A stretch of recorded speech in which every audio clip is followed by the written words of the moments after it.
Hi. Hi, here we are. We were just talking about cell phones. Yeah, cell phones. You have one, we have them. So Amy and I have been streaming for a little minute, but you haven't seen that yet because we had some technical stuff. We had an awesome interview with Jonathan Hill about Blood of the Paladin and just him and what his BDC experience. He's in a session tomorrow, which is very cool, and we'll talk about. I got a little emotional. She did so many goosebumps. I've never seen. There was like rounds of goosebumps. 15 minutes. I love Jonathan Hill. So where can people find that? So we're going to upload that as a video here on BloodStream Media. So it wasn't a live stream. It's going to be uploaded as a video. So you'll just have to click. We're wearing the same clothes. It'll, you'll find it. You'll figure it out. Yeah. But we have another guest who you will get to see right now because he's waiting in the wings, and we are live streaming.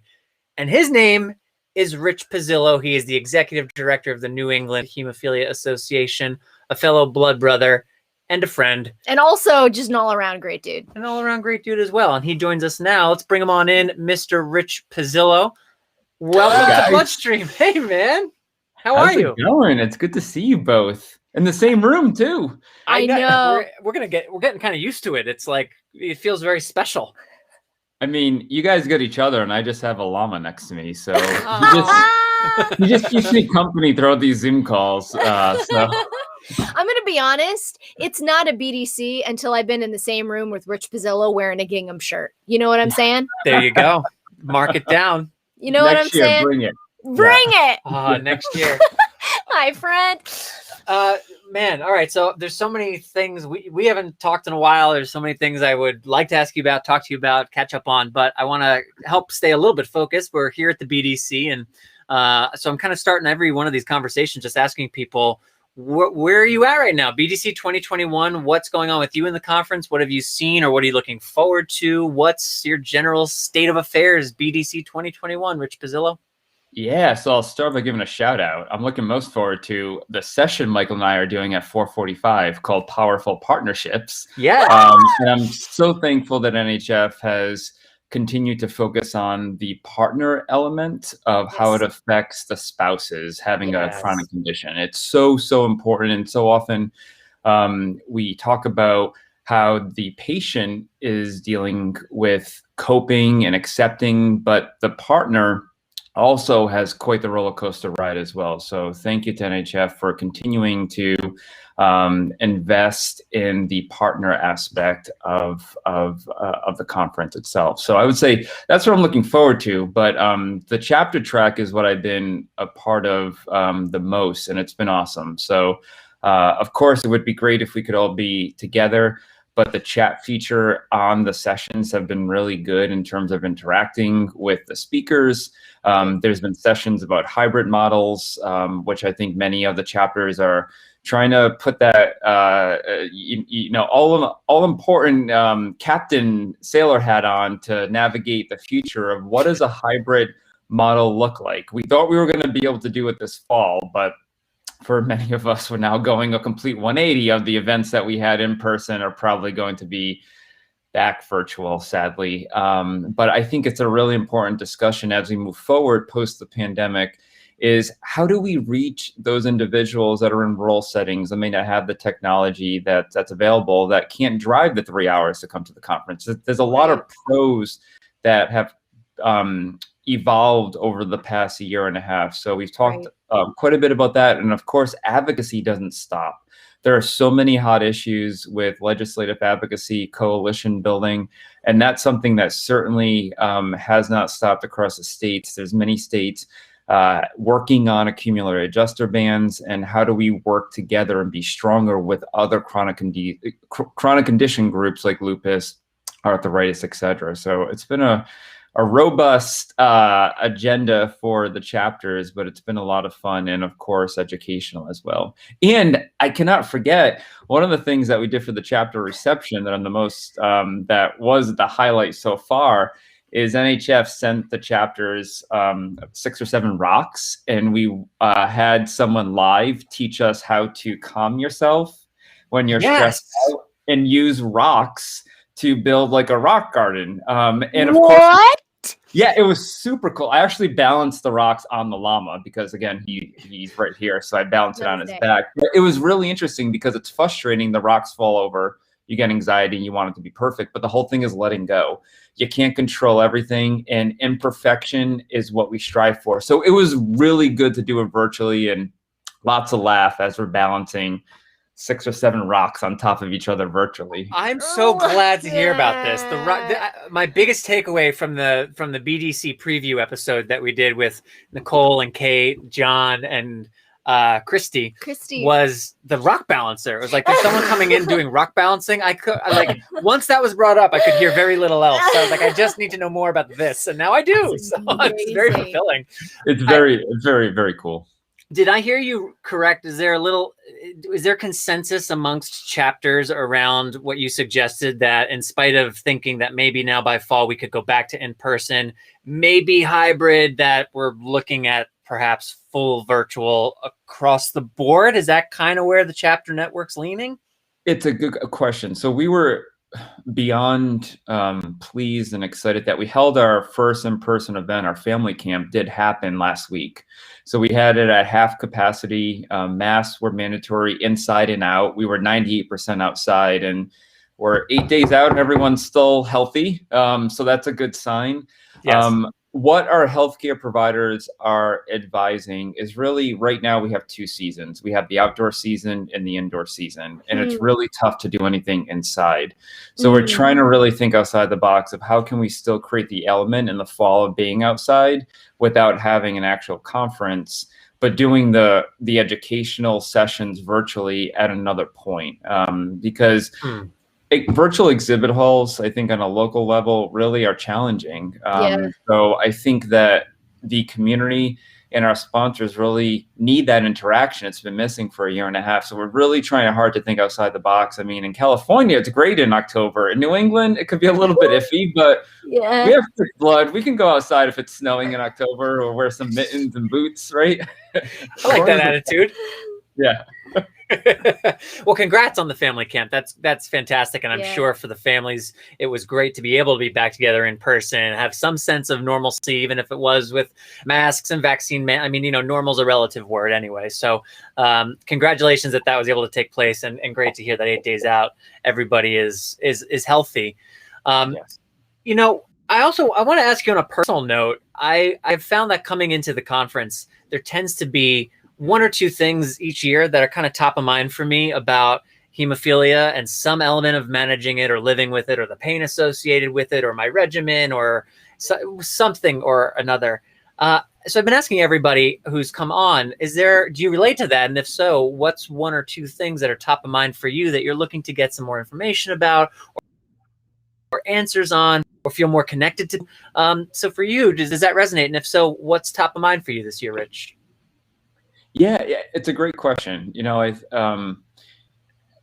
I often have to take off the leadership executive director hat and remember that I'm also in this, and I need to be like a sponge and learn myself. And I think the biggest thing that as we navigate the future is the treatment options that are becoming available, risk versus benefit, pros and cons, navigating many of that. And I think the insurance barriers that are being put into place of not knowing the answers when you have insurance, dilemmas, but what are the resources that are available so that we can better equip the community with. So I think, even though I have seen many non-factor replacement presentations about how it works, or gene therapy, I always take away something there in terms of what is life going to look like in the next 1 year, 5 years, 10 years? How are we going to evolve as a community? And I think that's been super interesting, seeing the different answers from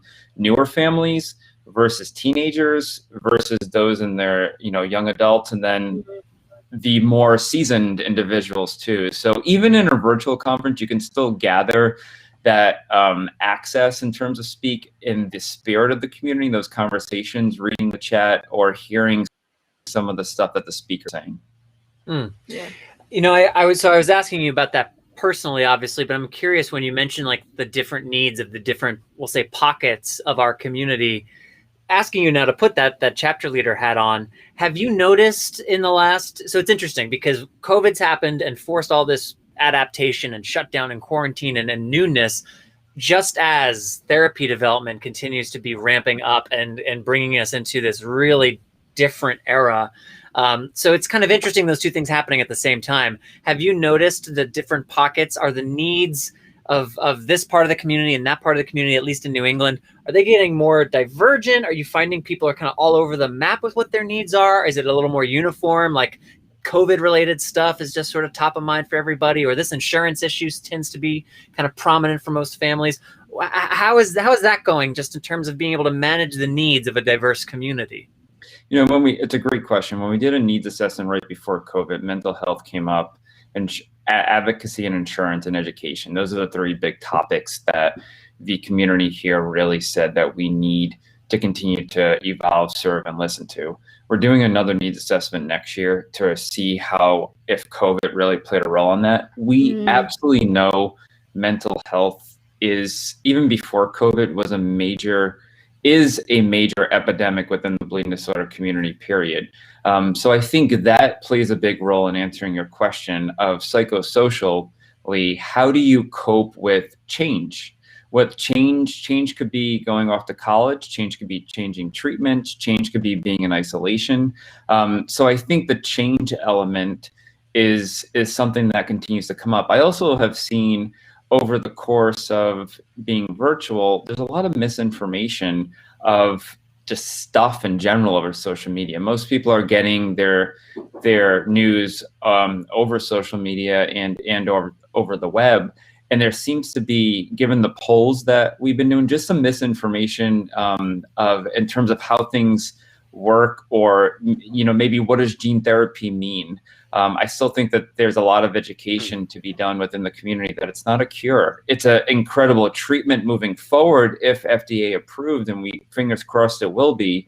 But there's still, I think, a misconception that we have to do a lot of education around how some of these things work. And I can see personally, even in my own family, with my brother who has hemophilia, he's not as involved, but asking him some questions, he's usually my barometer of how he's understanding it. And it's usually a light bulb goes off of saying we need to do a better job reaching some of those of understanding. I think the newer families are really, really thirsty to understand how to navigate some of this. And they have probably the best relationship with their physicians, just because they're there more often versus someone that just goes to their comp clinic once a year and they know their physician. So they're constantly asking questions. So I'm always impressed that newer families often are equipped on their tool belt with a lot of information, and they come to the chapter pretty well versed in terms of what's happening.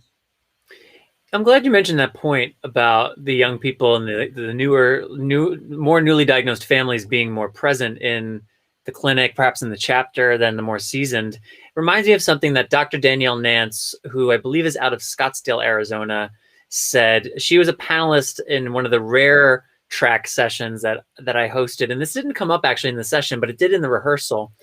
And I kind of wish it did come up in the session, but we were talking about, and I said to her just very honestly, as a patient, outside of my comp clinic visit, I don't really think to call the HTC or to interact with the HTC unless there's a predominant need. If I have some major bleed, if there's some kind of issue with my prescription, if I'm running out of refills and I'm due for a check, whatever it may. But if I have a more, we'll call it modest concern or question, it never occurs to me that I could just check in with my HTC. My thought's always like, oh, I got to make a comp visit. I'm gonna have to see the PT. I have to see the geneticist is going to ask if I have any questions. And no, I'm good by now. So, or like, I'm just not going to understand the parts of this I don't understand by now. But it was interesting to hear her talk about, like, that's kind of one of the underutilized parts of the treatment center is its availability for you to make a call for even the more mild or moderate concerns. It doesn't have to be related to a yearly comp or something catastrophic, emergent, or otherwise extraordinary to get in touch. And I got to say, even admitting it now, I'm like a little embarrassed to admit that, like, I didn't think I could call my treatment center unless I was having a big issue or wanted to schedule a comp appointment.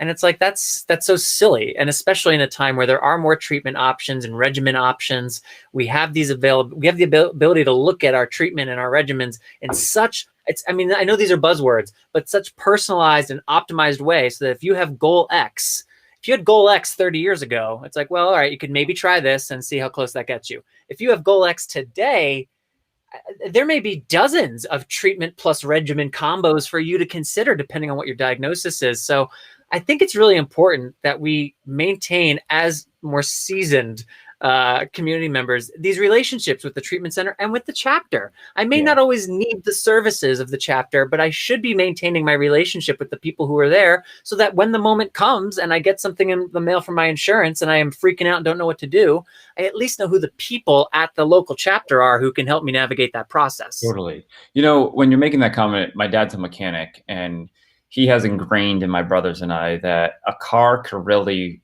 last hundreds and hundreds of thousands of miles if you never go down less than a quarter of a tank. You check the engine, you know, proactively. You check the oil. All of these things, kind of like a body, right? It's like you want to keep it maintained. I also think of the Tin Man on, you know, The Wizard of Oz. All this stuff here, and I think what, you know, kind of the analogy in my mind as you're saying that is we should take the same way that we take care of ourselves, we need to take care of the relationship with our HTCs, or like a friend. You know, I mean, if you don't see a friend for 20 years, of course you could pick right back up, but keeping in touch is something that's important. But just, you know, checking in, I think is something, you know, again, going back to my brother, and hopefully he's not watching this right now because I'm throwing him under the bus. But he switched treatments, and instead of contacting the HTC, he contacted me for medical advice. And I just said, I said, Anthony, I can't give that to you as a brother. You know, I need you to call, and I need them to advise you on what to do. And so I think it was a light bulb for him too, that like, oh, you can pick up the phone. It doesn't need to be an emergency. Just asking questions is a good thing, especially when you're on something new. Especially when you're on something new. Yes. Are you good for a few more minutes, Rich? I know we're holding you a little past. Okay. Yeah. It's that's funny about your brother. Is there anything that has that you've learned thus far at this session, at this conference, at the BDC thus far this year, either through the chapter track or anything else that you've attended, that's given you some ideas as an executive director and as a leader of ways that you might be able to either adapt some programming in this fall, or is there an educational point that, oh, we really need to start highlighting this because it speaks to this issue that's coming up? I'm curious a bit about how the national conference influences leaders at the regional level and at the state level, and how some of the takeaways give you ideas about things to maybe focus on or refocus on in the fall and the winter and moving into next year. Yeah, good question. A couple of things come to mind. Number one, the way to communicate, it's exactly what you guys are doing with this. In a virtual world is not text, it's not photos anymore, it's videos. And videos do not need to be perfect. As long as you can get the message out and convey, people want that interaction. And the only way we can really give interaction right now is videos, to promote events, to share messages, because I think we're all really not reading emails as much as we should, or reading Facebook messages, etc. But they don't need to be these polished, beautiful things that you're spending a lot of money on. They could be done easily with a good plan in place. So we talked a lot about that, of how to really communicate well with our communities. Another big piece that Big Dog Pac Tori was on is just really using some of these platforms that are out there that are interactive, escape rooms or other things that you can use on Zoom, in terms of not just speaking at, but making it interactive so it feels like you're actually at a conference and you're having those side conversations. I don't remember the name of it, but it's really cool, where you know, everyone's in a room and you click on a dot and you can like join a little breakout, and then you can like pop into someone else's breakout. It's really cool. I mean, it's a little bit spazzy, but it's cool. There was someone at the Teen Impact Awards last night who worked on a platform that was like, it was a teenager, and he presented it to his board, the board of the chapter, which I just thought was so cute. He was like, you could use this. It was like a gamification. It was like an 8-bit video game kind of look, like, and everybody was like a soccer player, and it was like, wow, this is very cool looking. Like, let's interact like this. This seems way more fun.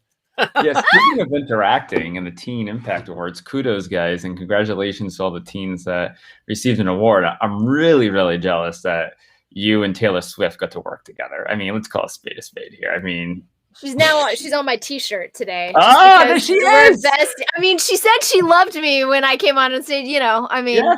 Oh It's my a big gosh. life moment. it's a really huge, big life moment. I don't want to like brag about it, but whatever, it was a thing. Yes, fangirl right there. Yeah. the Teen Impact Awards is available on replay. We mentioned it earlier in the video with Jonathan Hill, but since it's not part of this stream, I'll just say it again now. If you missed the Teen Impact Awards last night, it, like many of NHF's sessions this year, are available for 30 days for every registrant. Registration is free and open to everybody, patients, caregivers, family, friends, colleagues, random person that you met at the maybe mechanic. Who knows? They could register if they wanted to. And if you go to last night was August 26th. So if you go to August 26th, you'll see networking event Teen Impact Awards. It has Nicole Scappy and my headshots featured. You can play the 60-minute show there for the next year for the next month. And then if you go to the Teen Impact Awards Facebook page, you will see there like a 2.5-minute spotlight on Puerto Rico and the Puerto Rico chapter and the youth from Puerto Rico who were honored last night. That video segment ran as part of the Teen Impact Awards, and we broke it out and this morning posted it. So if you want a little taste of the Teen Impact Awards and to see some of what's going on with community in Puerto Rico, go over to the Teen Impact Awards Facebook page, check that out, and then go watch the full thing via the VFairs platform. Awesome. Rich, give us again the details of the session on the impact on the spouse or partner that you and Michael are part of. Give us those details again, if you would. Yeah, so it's Powerful Partnerships. I believe hopefully it's at 5, not 4:45, because if not, they're gonna go. It's good. It's good. Michael can hold his own. It's really about the spouse anyway. They don't need the patient. He's fine. I like this attitude. He's fine. But there's a group of, I believe, 4 couples that represent multiple various locations across the country, diverse backgrounds, who are going to share their journey and how it's some real discussions that can sometimes be deep around how we, unfortunately, as patients, use our spouses, unfortunately, maybe as a punching bag sometimes, not literally, but I know when I was growing up, the person I had was my mom, and I shared a lot with my mom about dealing with the bleeding disorder. And when you're married, it's your spouse that knows you the best. So, do I get annoyed when my husband tells me that I need to infuse because I skipped a day? Yeah, you bet I do, but I know it comes out of love. And I know that that's where it's coming from. So the whole session is really about balancing that in terms of making sure communication is the key, but also focusing on them and what their needs are, because there's always a lot of aha moments when you hear their perspective. And we don't have, and Kathy Tiggs is moderating it. Of course, Kathy gets to the heart of everything here. So I feel like it's a therapy session at the same time for the panelists and for all those that are watching. Well, that session's starting in like 5 minutes, so we should let you go. And then if anybody watching this wants to go check out that session, you can keep the stream running in the background, but you're welcome to come and go as you please. This is the hallway conversation. You have to stay here all day. Yeah. So Rich, speaking of friendships that, you maintain and stay in communication, I appreciate that we not constantly, but we text each other like, hey, we got to catch up soon enough. We don't do it enough, but we are at least are aware that we're trying to keep it. And sometimes that's all you can do for a while is like keep throwing those, lines back and forth just to remind each other of one another. But we are overdue for a more elongated personal off mic catch up. So let's try to do that. We're going to make that happen. And when we all see each other again, and not I cannot wait. Screen. Although this is fun, it'll be great. It's fun. It's a hoot, but I can't wait to see Rich Pizzillo in a hotel lobby. I can't wait. As long as he brings that with him, I don't want him traveling without this now. Yeah. Oh no, this is coming with me. So okay, good. Cool. And Marianne May, I know she's not watching it, but she was here recently. So the eyes are from her. This did not have eyes before, so she put eyes on here. So it's like, it's good stuff. A little it's a flair. rock formation. It's a friend. It has eyes. It watches me on my Zooms. So it's amazing. So much to offer. And a big shout out to Maureen, because she's the one that sent it to me. So yes, thank you, Maureen. Rich, thanks again, man. Have a great session, and I will talk to you hopefully very soon. All thanks, right, friends. Sounds good. Thanks, guys. Bye, man. Oh, Rich Pizzillo. Man, that guy. I am a big fan of that guy, and he brought up so much really good stuff. That session that he's talking about with the partners, Natalie did for BloodStream. I think it was last year's BDC Yes. or 2 years ago. It was last year. Last year. She did a conversation with Jessica Bombardier, with Michael, and I'm blanking on the fourth participant's name. My apologies. But it was, and funny enough, classic production. They recorded the roundtable conversation for like 90 minutes. Yeah. And then realized that record hadn't been hit. No. And I was like, oh, Natalie, welcome. Welcome. You have arrived. Oh, So then, to their endless credit, did it again. They had the conversation again. And it's a great conversation. And it's back there in the BloodStream podcast list. If you go to bloodstreammedia.com or find it on Apple Pods or wherever, if you scroll back a bit, you'll see where this is listed. It's a great conversation, and I only heard what went on the podcast, so I heard her and Jessica and Michael bemoan the conversation that wasn't recorded when all that stuff was fresh and came out the first time and whatnot. I was like, okay, but still, the really good conversation. My point is, even the recorded second version was really, really good and intimate and like powerful. So I think what Rich is saying about the spouse, the partner, does not necessarily get their due in a 365 day year. And they give a lot of support, and there's ways, as he was actually just talking about the punching bag, there's part of my brain that immediately like, oh, I don't do that. I never do that. Right. Like the defensive part of my brain that wants to be like, oh, but I'm a perfect partner. I'm a perfect spouse. My bleeding disorder doesn't negatively impact my partner at all. And of course that's not true. Right. That's like, there's ways in which I know that's not true. Right. And then I guarantee there are some subconscious, under the radar ways that plays through that maybe Natalie could speak to or point out, but that I'm not even aware of. I'm sure she could. What are you trying to say? One of the things that Rich talked about that I want to chat with you about just before we play, I think we have a video coming up here in just a little bit, but before we get to that, in talking about the mental health needs, this is one of those areas that is a very well-known area of need. And I like the point that he made about reaching out to people and connecting with people. And it's something that I know I need to do a little bit better. But Let's Talk. Let's Talk is the documentary that Believe did that was profiling, or that does profile, mental health experiences throughout the bleeding disorders community. Perhaps you've seen it. It's screened at BDC last year as a plenary session, and it's been screened at chapter events around the country where Debbie De La Riva, often Bobby Wiseman, who is featured in the film as a patient with hemophilia. Debbie is a mom of a person with hemophilia and is also a licensed clinical professional counselor. But they and me have done these chapter level screenings and talkbacks for a while now. But we've also been producing a segment for the BloodStream podcast that's led by our cinematographer, Joshua Sterling Bragg. I want to use all three names, Josh Bragg for short. But what I like about these, and we're about to play a video from one of them, and that's what I'm setting up here. What I like about these is Josh is, first off, a great storyteller. He's got quite a following as Haunting Season. If you're a TikTok user, look up Haunting Season. If you like the horror genre, Josh dives into horror and paranormal stuff on Haunting Season. TikTok's his biggest platform, but there's also a robust YouTube channel and a podcast. But I will say about Haunting Season, the twist with Haunting Season that kind of lends itself into our mental health conversation in particular. Haunting Season is incredible, and you don't have to be a horror nerd. It helps if you're, a horror film nerd. It helps 100%. But it pushes deep into what you're afraid of. What are we all afraid of? What are we afraid of? Where's the fear?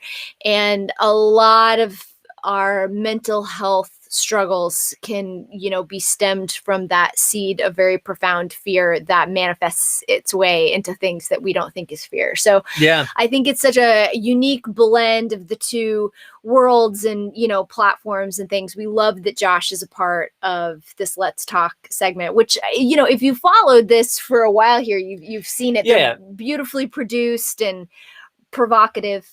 Yeah, we go into moments from the film and go a little bit deeper with what those moments were sort of unearthing. Josh shares his personal connections to those moments, raises these kinds of questions about what's underneath, what's really going on, what's my experience of this kind of subject. And then we hear from subject matter experts. We bring on clinicians and other experts to provide some higher level expertise on the topic at hand.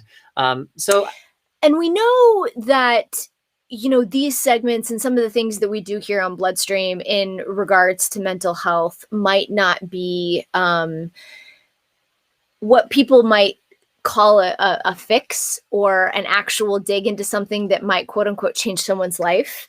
We can't manage that. I think from this space, all we want to do is just talk about it. And I think everybody's starting to talk about it more and more. And the more you talk about it, the more it gets in front of people's faces, the more it's normalized. And it's just a little bit, to give you some more language to make you feel like maybe someone else is going through what you're going through, to put words to what that weirdness is inside, or that like deadness that you feel inside.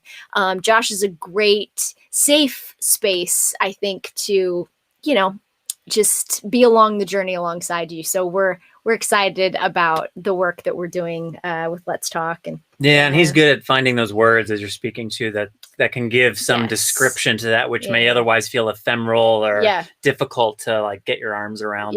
So let's play. Without further ado, here is the latest segment of the Let's Talk podcast segment, a video segment led by Joshua Sterling Bragg. Do you remember that song from The Sound of Music? How do you solve a problem like Maria? Do you ever kind of think that way about yourself?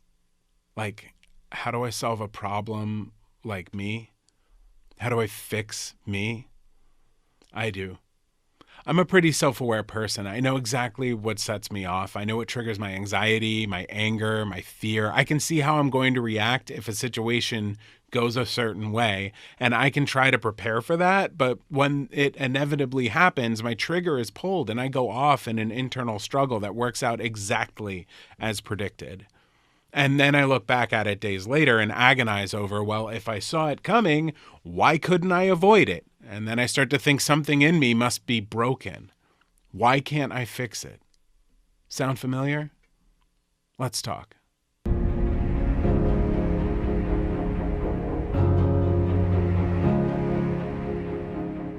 This is typically the part where I pull up a clip from our documentary, Let's Talk Mental Health, and that's exactly what I'm going to do in a moment, but I want to take a second and just give you a heads up that this clip where we hear from Chris involves him explaining what it was like to experience thoughts of self-harm. In this case, he talks about contemplating suicide and what led him to abandon that idea. It's not graphic in any way, but I am sensitive to the fact that we are not all equipped to hear about such things. It's okay if you can't. There's no judgment here. But this is the Let's Talk segment, and I think if we don't talk about the important stuff, the really tough stuff, then we lose out on our ability to help each other and help ourselves fully. I feel very lucky to be sharing Chris's story about his deep plunge into depression and the hope that he eventually found. The fact that I didn't tell anyone really told it to me. And so I came up with a list of like pros and cons. And on the pro side, I was only really looking at my immediate family, like my parents, really. And on the con side, I had a huge list of things I kept adding to. So yeah, this was right, I thought. I started coming up with different ideas of how to do it, and maybe I can even make it look like an accident. I wanted as little collateral damage as possible. I didn't want people to be sad for me. So yeah, it was a little later in the summer, maybe a week or two later, I ran into this kid, and he was very happy, over the top enthusiastic. He had a lot of issues. He was confined to a wheelchair and a lot of other problems going on. I remember asking him something to the effect of, how is it you're so happy? What's your secret? I want to know your secret. I was expecting him to say something like, it can always be worse. Instead, he looked at me, he said without hesitation, well, because I want to. He seemed confused as to why I even asked him. I want to, obviously. And then we just moved on. I mean, for me, it was a 15-second conversation. I'm sure he forgot about it almost immediately. But for me, it was life-lasting. I dwelled on it for weeks. I still think about it today. I came to understand that it's a choice that we all have. I was writing down all these pros, and I think I ran out of room on the paper. I just tore it up, threw it away. I decided at that moment that I wasn't gonna kill myself. We all die sometime. It's gonna happen. What's the point in rushing it? The real truth is, we're all alive now. That's the thing that we know. Our choices make up our life, and we can choose to do whatever we want with it. I often find myself feeling trapped, feeling like I'm stuck in who I am and where I am, stuck in my thoughts, stuck in my anxiety, and I often overlook the choices that I can make to help work towards getting unstuck. For example, exercise is something I know makes me happier and healthier. 30 minutes on an exercise bike and I feel smarter, I feel excited for the day, I feel like myself. But I have to make the choice to get on that bike because when I wake up and it's bike day, I will take any excuse not to ride.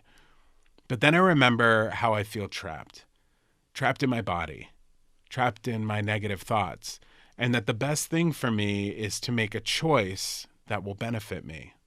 That choice doesn't fix anything, but it sets me up for success and it allows me to take just a little bit of control back from my depression. That word choice has become very powerful in my life recently. We can't just choose to be happy, especially when depression is rearing its awful head. Making a single choice will not fix me, but maybe that's the wrong mentality anyway. Here's what a clinical psychologist had to say on the matter. We're here with Emily Wheat, clinical psychologist at the University of Colorado HTC. Emily, what is the difference between accepting your mental health challenges rather than solving them? Do we ever solve them? Yeah, Amy, I would like to believe that there are times where we can solve those mental health challenges. With that being said, I do think we're all made a little differently. And so we may at times be more vulnerable than others to different things that are happening in our environments, to different stressors that come up. And I think that's okay and that's normal. I think knowing yourself, knowing where those buttons are that might be pressed is important and is part of that acceptance that you mentioned. I also think that when you seek out mental health supports, there are definitely opportunities to build tools and skills to increase your knowledge about yourself in a way that can really help you to cope better with those stressors as they arise. So there's definitely hope for those of us out there who may be having some sort of stressor or mental health concern. What if we could stop thinking of ourselves as needing to be fixed and start to embrace who we are, flaws and all? What if we could make the choice not to be happy, but to accept who we are in our various states of mental health? If we can accept that we aren't perfect, if we can accept that we have triggers and anxiety and depression as a part of our whole self and be okay with that, well, then maybe the choice to do something good for ourselves is just a little bit easier. I've said it time and time again, I'm no expert. I'm just a guy who enjoys talking it out. And I have a therapist now to talk to, which has really helped me on my path to accepting who I am with all my little quirks and differences. If you are struggling with your mental health, I am encouraging you to make a choice and find yourself a professional to talk to. There are low-income options. There are virtual options. You can find resources on our website, letstalkmh.com. And if you end up picking someone who's not a right fit for you as a therapist, there's always many more people to choose from. And if you are experiencing a mental health crisis or thoughts of self-harm, there's a lifeline you can call, and there's no wrong time or wrong reason to call it. That number's on the website too, but if you're in a crisis right now, the number is 1-800-273-TALK. The last four numbers are 8255 if you're not using a phone with letters on the keypad. Thanks for talking, friends, and I'll see you next time. Another great segment from Joshua Sterling Bragg, an excellent storyteller, a truthful, wonderful human, and a great content producer. He does a beautiful job with these. And there was Emily. That's who we were just speaking about with regard to having potentially a clinical psychologist as part of the HTC team as a standard practice. which I'm very like. That's a topic I'm very interested in. I would love, maybe we can do this as BloodStream sometime this fall, winter.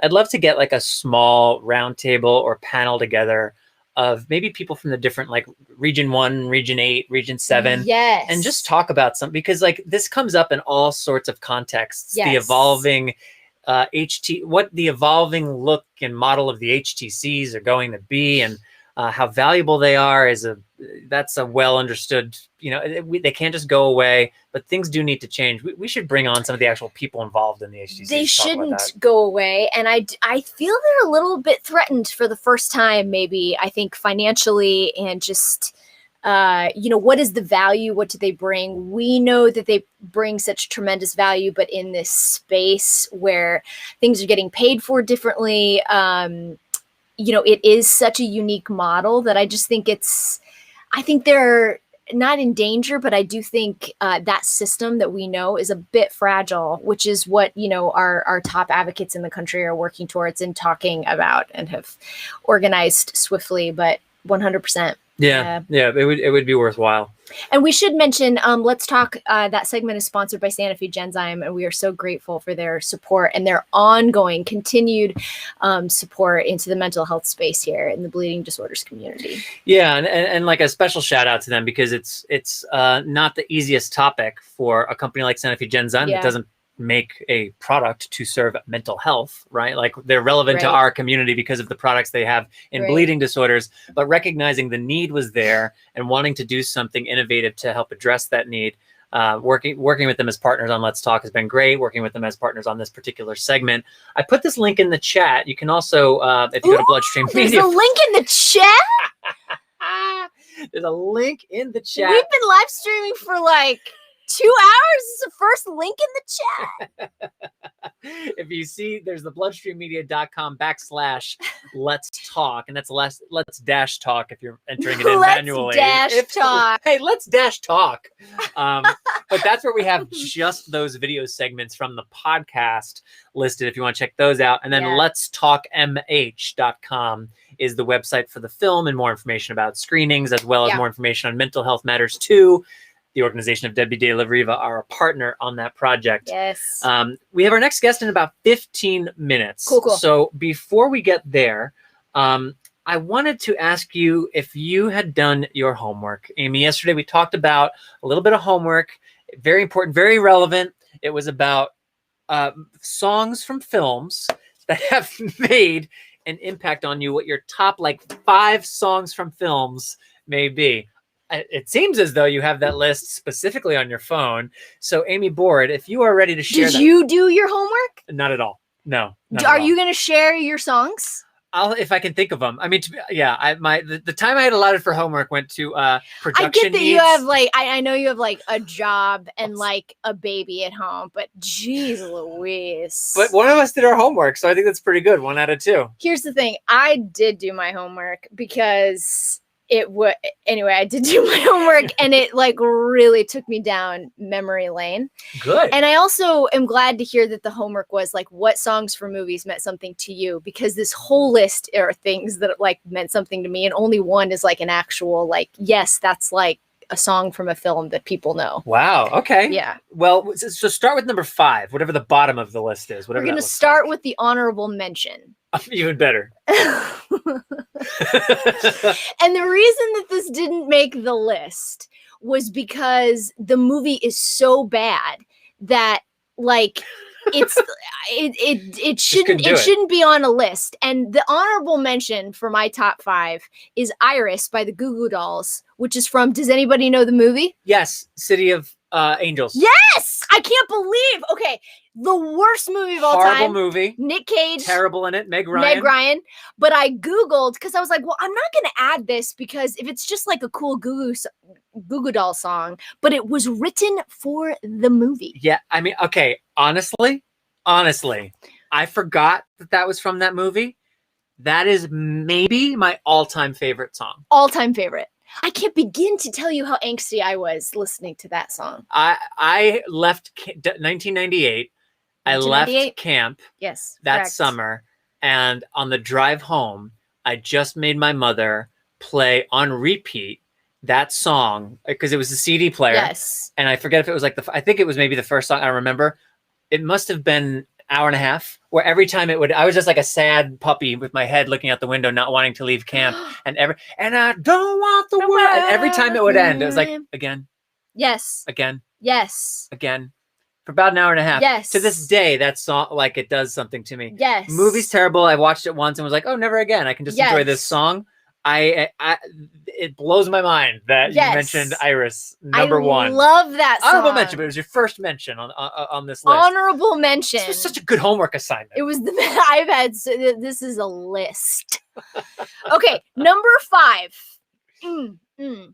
Love Fool, The Cardigans, Romeo and Juliet, Baz Luhrmann's William Shakespeare's Romeo and Juliet. Okay, I don't know this. Love me, say that you love me. That's from Baz Luhrmann's Romeo and Juliet. Yes. Wow. First of all, I grew of age, Tell if us. you will, in the 90s, in the late 90s. Yes. So I graduated high school in 1998. Yeah, okay.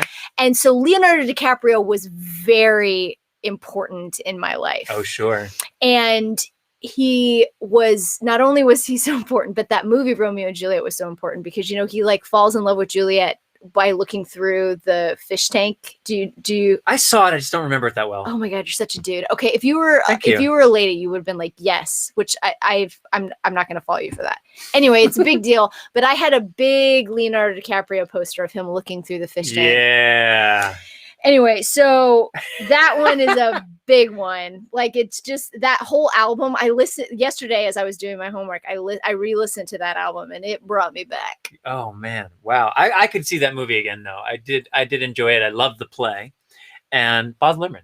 So Baz Luhrmann. I could definitely watch that movie again. You know what?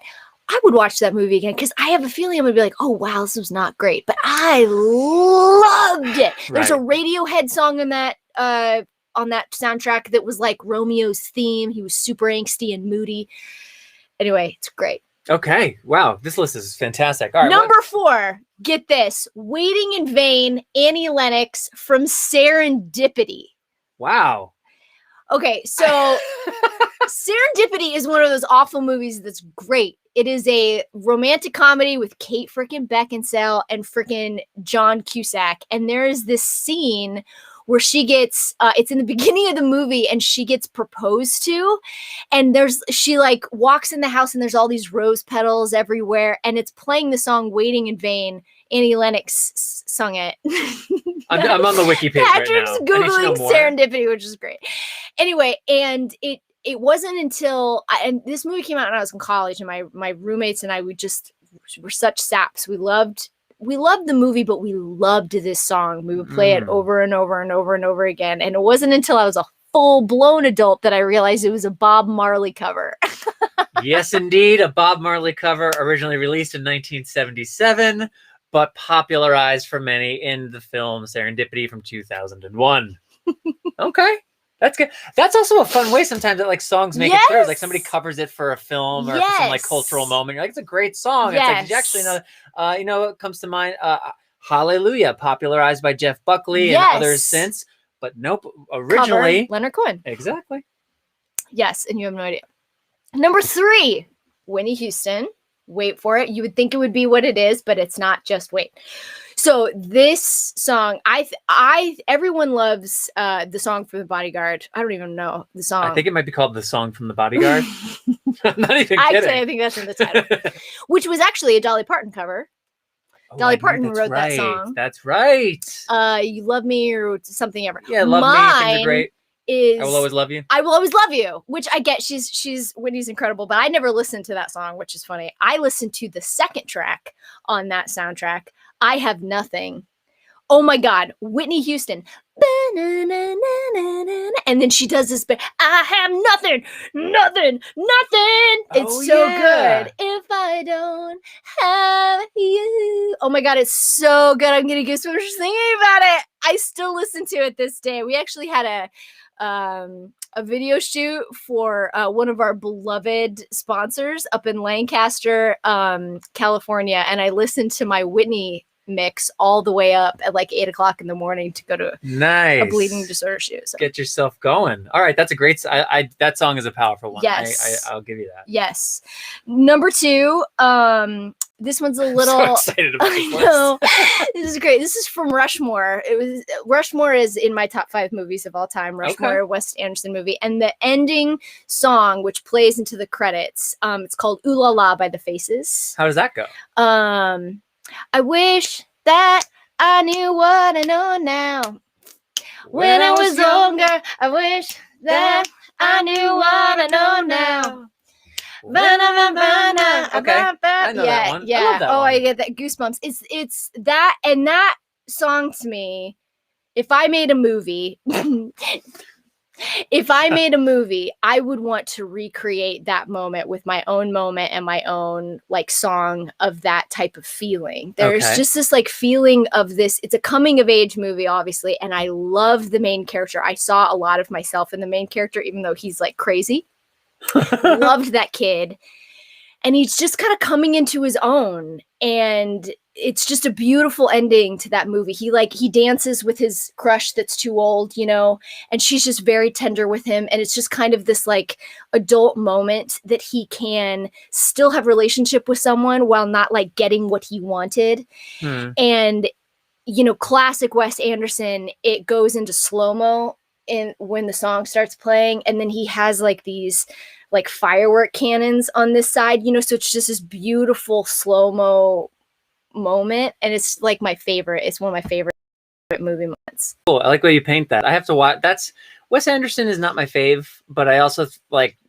It's one of the filmmakers I would like to watch a few of their films in quick succession and sort of like see where I'm at in life now and see like what my interpretation is now. Yes. Because it's been like a while I've kind of held a certain point of view and been like, whatever. Yes. So he's actually maybe atop that list because I think that's probably the filmmaker who comes up most often amongst friends and colleagues and people whose opinions of film I'm interested in that I diverge from. So it's like the one I'm most interested in kind of re-exploring. So stylized. So if you're not like, he's so stylized. So if you're turned off by that like particular type of storytelling and dialogue and stylization of things, like I get it. Yeah. Rushmore is right before he like hits his thing, and Rushmore I think is a perfect film. Bill Murray. And then it's my favorite coming of age. It is my favorite coming of age story. It's so funny. It's so tender. Favorite coming of age and stories. I just love that kid. I just think that kid, the character of the kid is like one of my favorite characters ever. I love him. All right. So give us a quick recap from honorable mention to number 2. Please give us the song and artist if you would. Okay.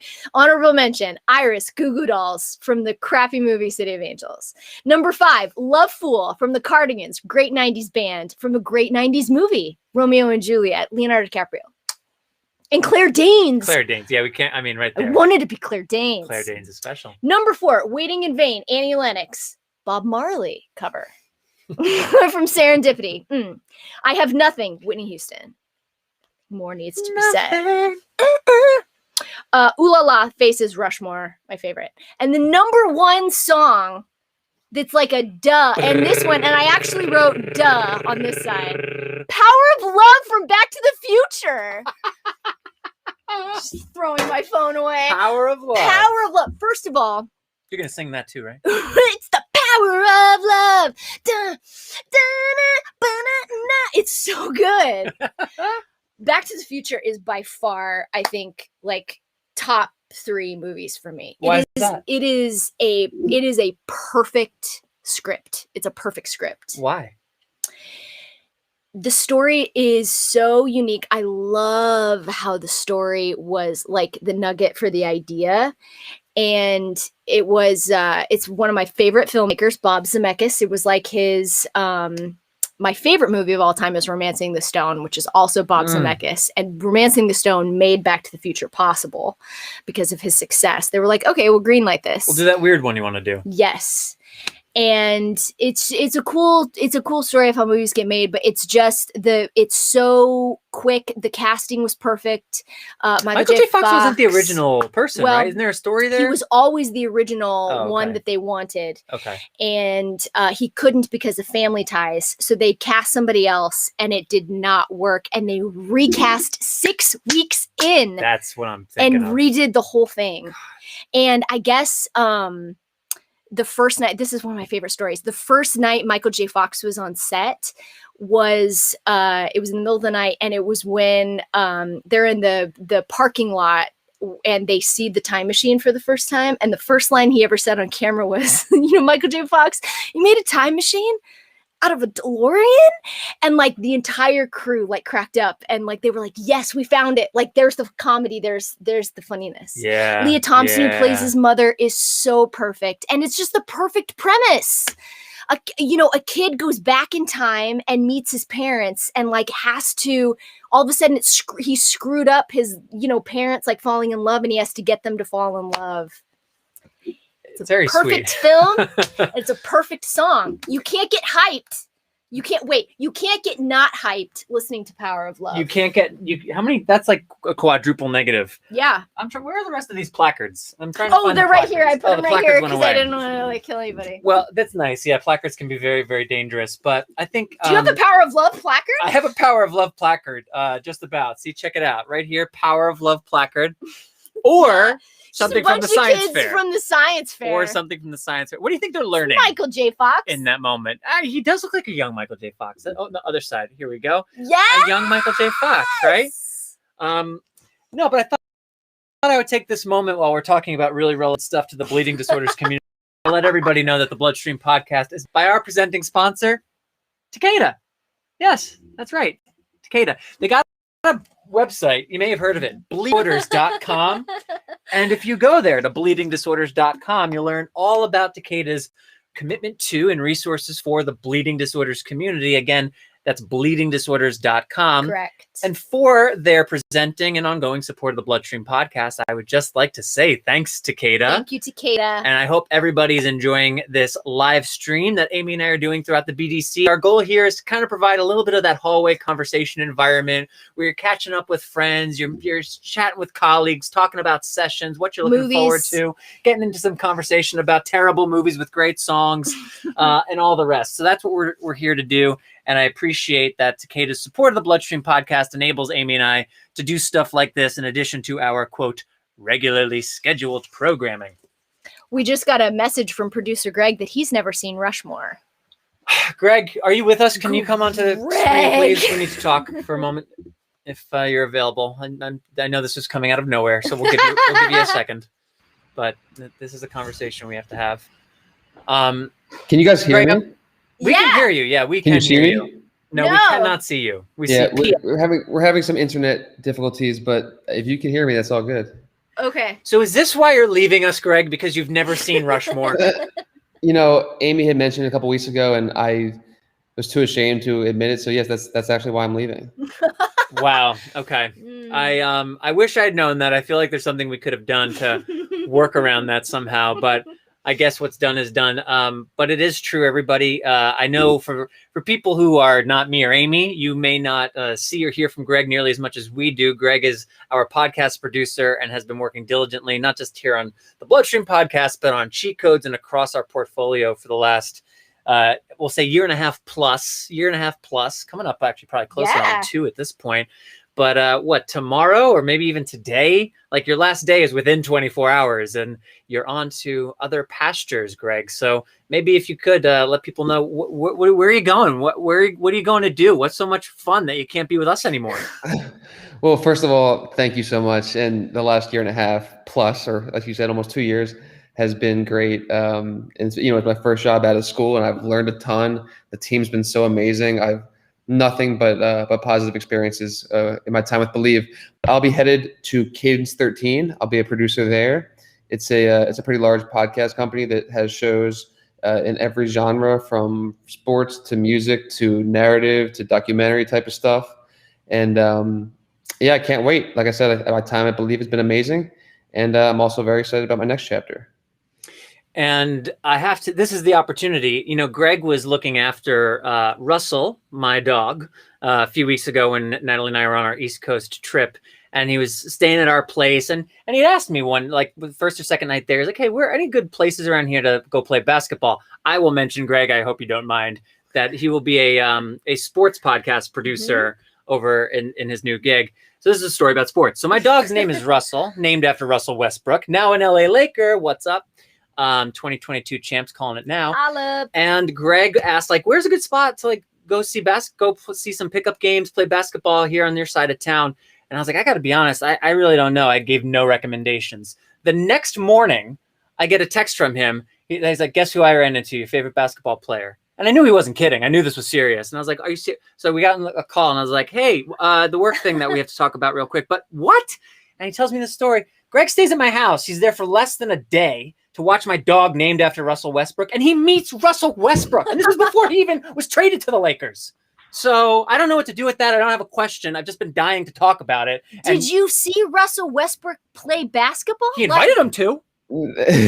He was standing at the park with his son, just watching the game. A few of us said to him, "Hey, like you want to come play?" And he looked at us, he smiled, and said no. But it was very cool. Like he's exactly what you think he is. He's a very genuine, kind of a real guy. No one asked to take a picture. No one asked for an autograph. He just was watching some guys play pickup. It was great. So wait, he was watching you play basketball? Yeah, it did add a little bit of pressure. I think I missed my first 3 shots. Dang, Greg. But you know what? Sorry, Patrick. Westbrook also misses his first 3 shots usually, so I wasn't too embarrassed. Well, listen, Greg I can't. I'm not taking that bait. I'm not taking that bait. Gauntlet I know thrown. better, and we've got Wow. Cassandra in the wings, so I'm not doing it. I'm not going down that road. But I did want to say here on the stream, and this audio will also be used as part of the BloodStream podcast next month. Thank you for everything that you've done for the BloodStream podcast, for the commitment that you've had to the show, to what we're building, to Believe, to the bleeding disorders community. Yes. Greg is not he does not have a bleeding disorder. He has his own story with health and reasons that he's interested in this entertainment to affect change, especially through rare and chronic disease work we're doing. Pain podcast, actually, that Kaz has been a part of, has been a big project that Greg has helped build for us. So thank you for all you've done.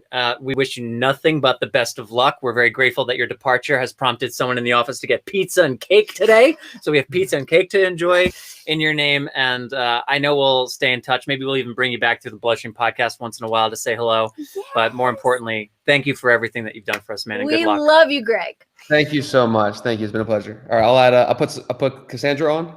Yes, please do. Yes, please. Let's do it. All right, so I'm glad we did that. I'm glad we did that say too. On mic goodbye, and with that, we'll transition to an on mic hello. Hi! Cassandra Campos McDonald joins us now. How are you, Kaz? Good to see you. Hi, I am great. Hey, you're a new papa. Congratulations. Thank you. Yeah, we haven't spoken since that. Yeah, life's a wee bit different, and actually, I think that baby's going to be making its way to the office in the next couple of hours. When we wrap the stream, I'm actually juggling doing my last session for the BDC, while also technically being on baby duty for 15 minutes. So hopefully that just goes smoothly, or I will find some clever way to make it work. Yes. Kaz, you do so much within the community and beyond when it comes to service and community building outside of the bleeding disorders community. So I actually want to start to just giving you the opportunity to do a little table setting for us. Would you let people know what all it is that you do, both within the bleeding disorders community and outside of it from a community building standpoint? Sure. Well, I have 2 sons with severe hemophilia A, one living with an inhibitor. So that's sort of how I got into this wonderful community of people. And, when you're a mom and you're trying to figure it all out, you just become an advocate like you never dreamed you would be. And then, being thrust into this community, it's about not just what can I get, because in the beginning you're desperate for information, right? Right. And connections. But then when you get a little bit of experience under your belt, then it's time to pay it forward, and it's time to share and to help others. And one of the things that I'm very passionate about is helping people tell their stories. sharing their stories. And, to me, every story is just a nugget of gold. And it's not that we compare with one another, but man, when you let go of that and put that out in the world, whew, that relief that you have, because other people are like, wow, that sounds like me. That sounds like what I'm doing or going through. And so for me, when it comes to building community, any chance I have to talk to people, to share my story, to hear them and encourage them to share, then it's like, okay, all this 25 plus years of being thrust into this world, it's redeemed, basically the way I put it. So I don't know if that quite answers your question, but that's where I'm at now. And it's just, it's very different than in the early days. Sure.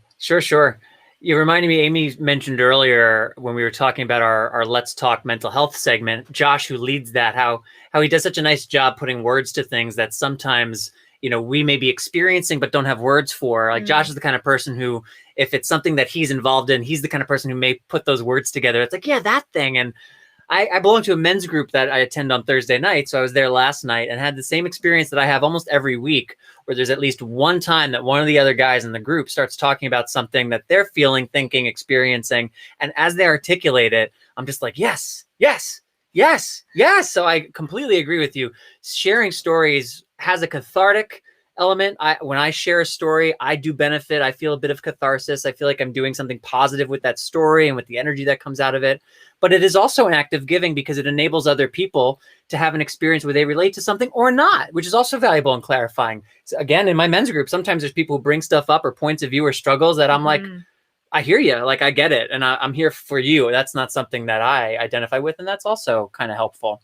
You write a fair amount. You're an author, you're a blogger. Can you tell us a little bit about what drives your writing in particular? It's really funny because by trade, back in the old days in my first career, because I'm in my third career, I was a band director. So like you do. Band director, okay? So I had no idea my writing classes would pay off. But I found that for me, writing, and I vividly remember the first blog post I ever wrote back in 2006.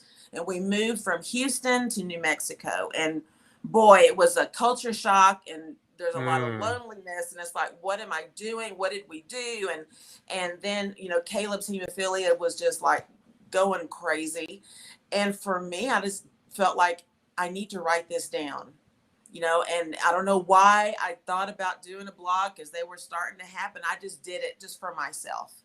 And I'm the kind of person that if I can write it or speak it or get it out, that helps me heal and process. Yes. And not everybody's that way. My husband is completely opposite than me. But, years later, I wrote a piece for The Mighty, and it was, the challenge was to write a letter to your illness. And I'm like, oh, I can do that. Dear inhibitor. It was the inhibitor I wrote. Oh, yeah, I wrote sure. about the inhibitor.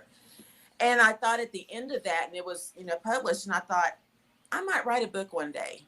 And then that's what happened, and again, it was a process of healing. I go back and look at that now, because I write a weekly column for Hemophilia News Today. And it's just funny how different, I'm in such a different place now, but I don't regret at all being that kind of person who shares, maybe the oversharing kind. I don't know. Yeah. But for me, it's a way to heal. It's a way to process. It's a way to, again, I like that word redeem. I'm a pastor, so I use those words. Okay. So, but everything that we go through, not just bleeding disorders, but if there is something bad we go through in our lives, we can sit and cry about it. Poor me, and have the pity party and get the hats out and the streamers, right? But that only can last for so long, for so long, and then it gets old. So what am I going to do? What am I going to do to move forward and make life better and all of this? And so for me, it was about writing and about speaking and talking. And the more I did, it's like, wow. And then even now, when I go back and think about those years, I'm like, man, we really went through that and survived. So Sure. I am glad to be on the other side, if you will. Not that, you know, the advent of a new treatment will, you know, make sure that everything's going to be okay the rest of my son's life, but it's a lot better than 6, 7, 8 years ago. Oh, for And, sure. you know, the first time I went to NHF was in New Orleans, like in what, 97, 98, somewhere in there. I remember hearing people say, man, one day we're going to have gene therapy. One day we're going to have factor that lasts longer. And I was just like, wow, that is so cool. Yeah, And to know that we have lived to see this is really pretty freaking amazing, honestly. I agree. But yeah, I mean, I'm all about redemption of the things that we experience, because then what good, right? What good can I Mhm. want to find the good in everything. That's just Mm. me. And so writing has been the thing that helped me in speaking, and yeah, it's an ever evolving thing, because sometimes you go back in your memory of those experiences and you're like, wow, I forgot about that. And there's something, these nuggets that, because it all happens so fast, right? Right. You're in Yeah, the middle of bleeds or hospitals or surgeries, and sometimes only what can come back comes back, and then later it'll come back because you just really know your body couldn't handle it. So so it's just there is so much that we can share and learn from each other. And the thing, oh my gosh, the thing that drives me crazy is when somebody will say, Cassandra, my son has an inhibitor, we're having trouble, but it's not as bad as your situation. And I'm like, oh, no, no, no. Don't start comparing, okay? right. Everyone's situation is their situation, your story, your journey. No, it may not look as bad as mine or somebody else's, but you know, there's always somebody in a worse situation. It's Yeah. not about that. It's about talking about it. And if someone hears me talk and can say, oh yeah, that's the word, that's what I meant, that's what I'm experiencing, then you know what, all these 25 plus years has been worth something, and that has happened. And so you know, I think it's a constant thing. I'm always looking for those opportunities to say, yes, all of this journey matters. You know, Mm. of course we matter, our kids matter, our spouses, whoever it is that's living with that bleeding disorder. But if you can do something as a caregiver, as a partner, to help that story just, you know, really make sense in the world, then I'm all about it. And yeah, that's just what I believe. How are your boys doing today? Fantastic. Fantastic. My 25-year-old is, you know, living on his own, trying to finish up with school, and his hemophilia is under control. And my youngest, Caleb, is 15. He's a sophomore in high school, and uh, you know, hasn't bled in almost 5 years. And it's like, oh my gosh, or maybe 4 years.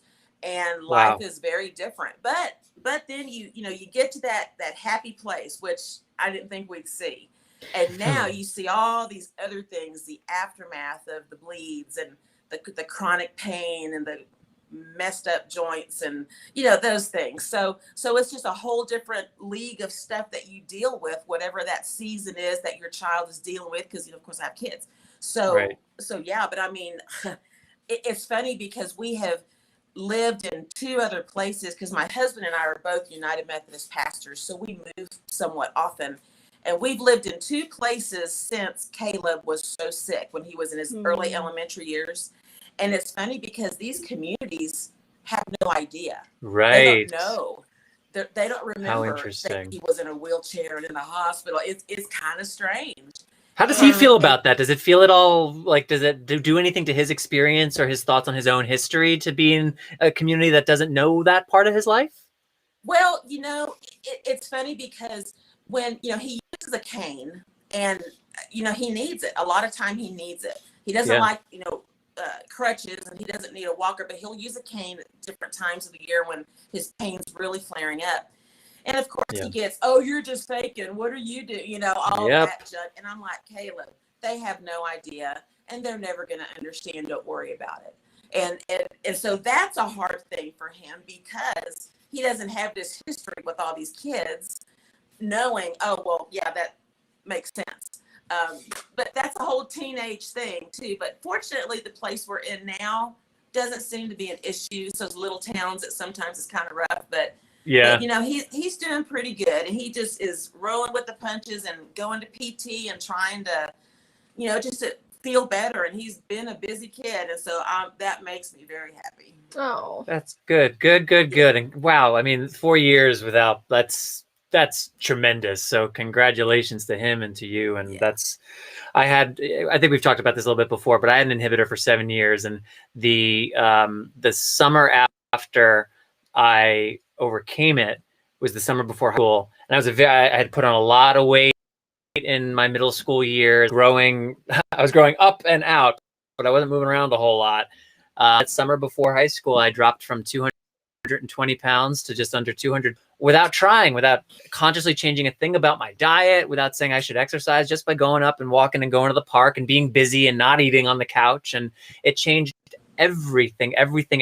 So I feel like I can appreciate the point of the journey that he's at age 15 now, 4 years without a bleed. It's like, okay, let's keep on keeping on that trajectory. Yeah. Now, that being said, I'm sure there's stuff that's still top of mind, or that you come into the BDC this year looking for information about, or relief, or answers to, or redemption from.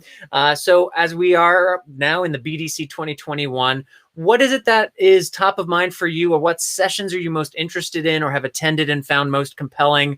What's going on with you, BDC 2021? You know, the one that caught my eye, and it was a little over my head, and I'm going to have to go back. It's one of those. So I'm glad I Sure, yeah. And it's not gene therapy, right? It's one of the sessions that happened this afternoon for nurses and clinicians, for PTs, about ankle replacements.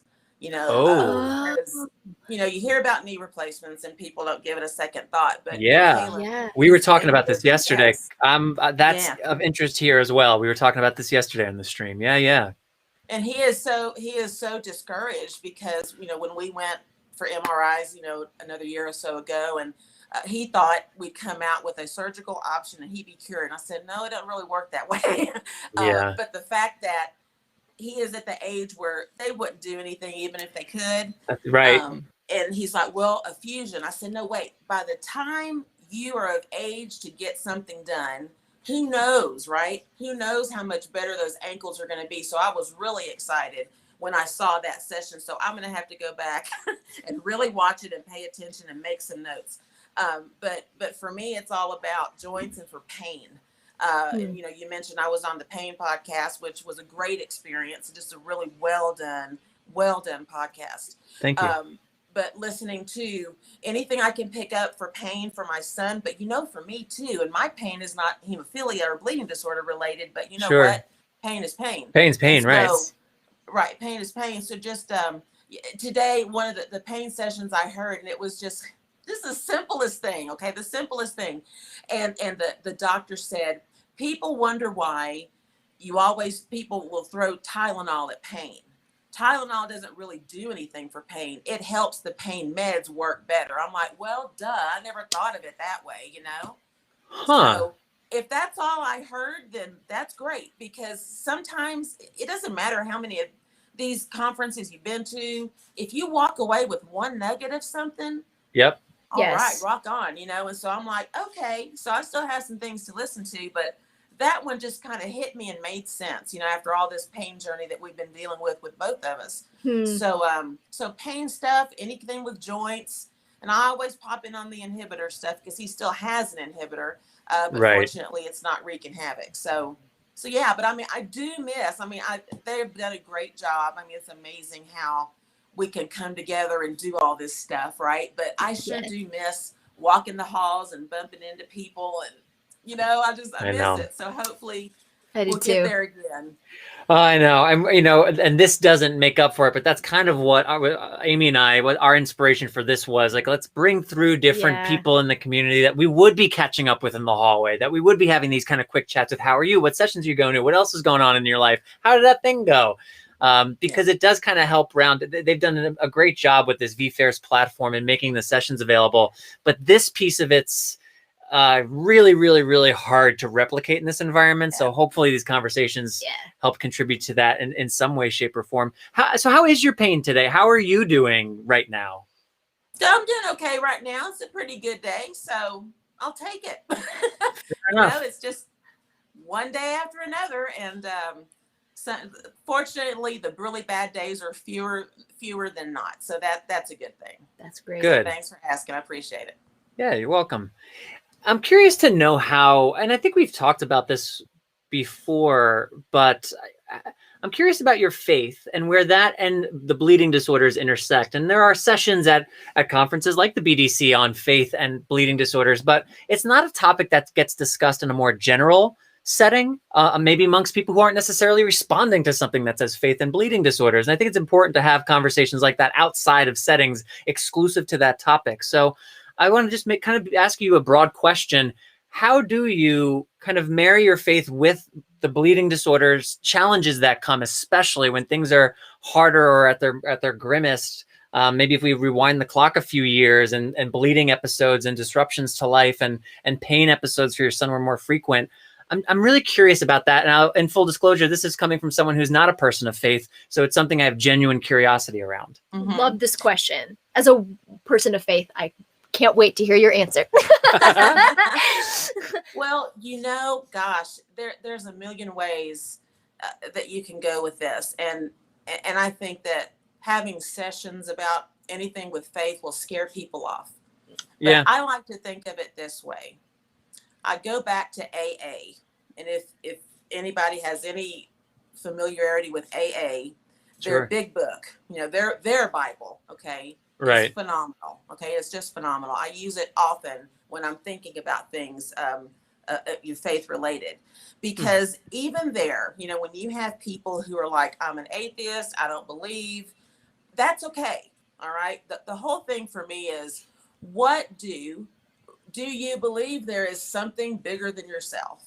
For me, it's like, what is bigger than me? And for me, I find that in God. Okay. I'm a Christian, and I'm the kind of Christian that I don't, poo-poo, if you will, anybody else's faith or what they believe, because I think it's important to have something to believe in.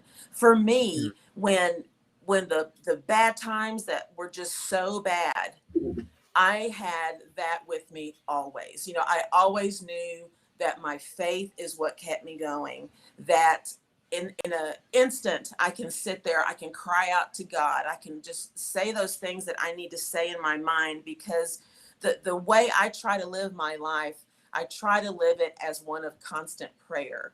And there's a scripture in 1 Thessalonians that says, rejoice, always pray, give thanks, and pray without ceasing. Okay. And people would say, well, how is that possible?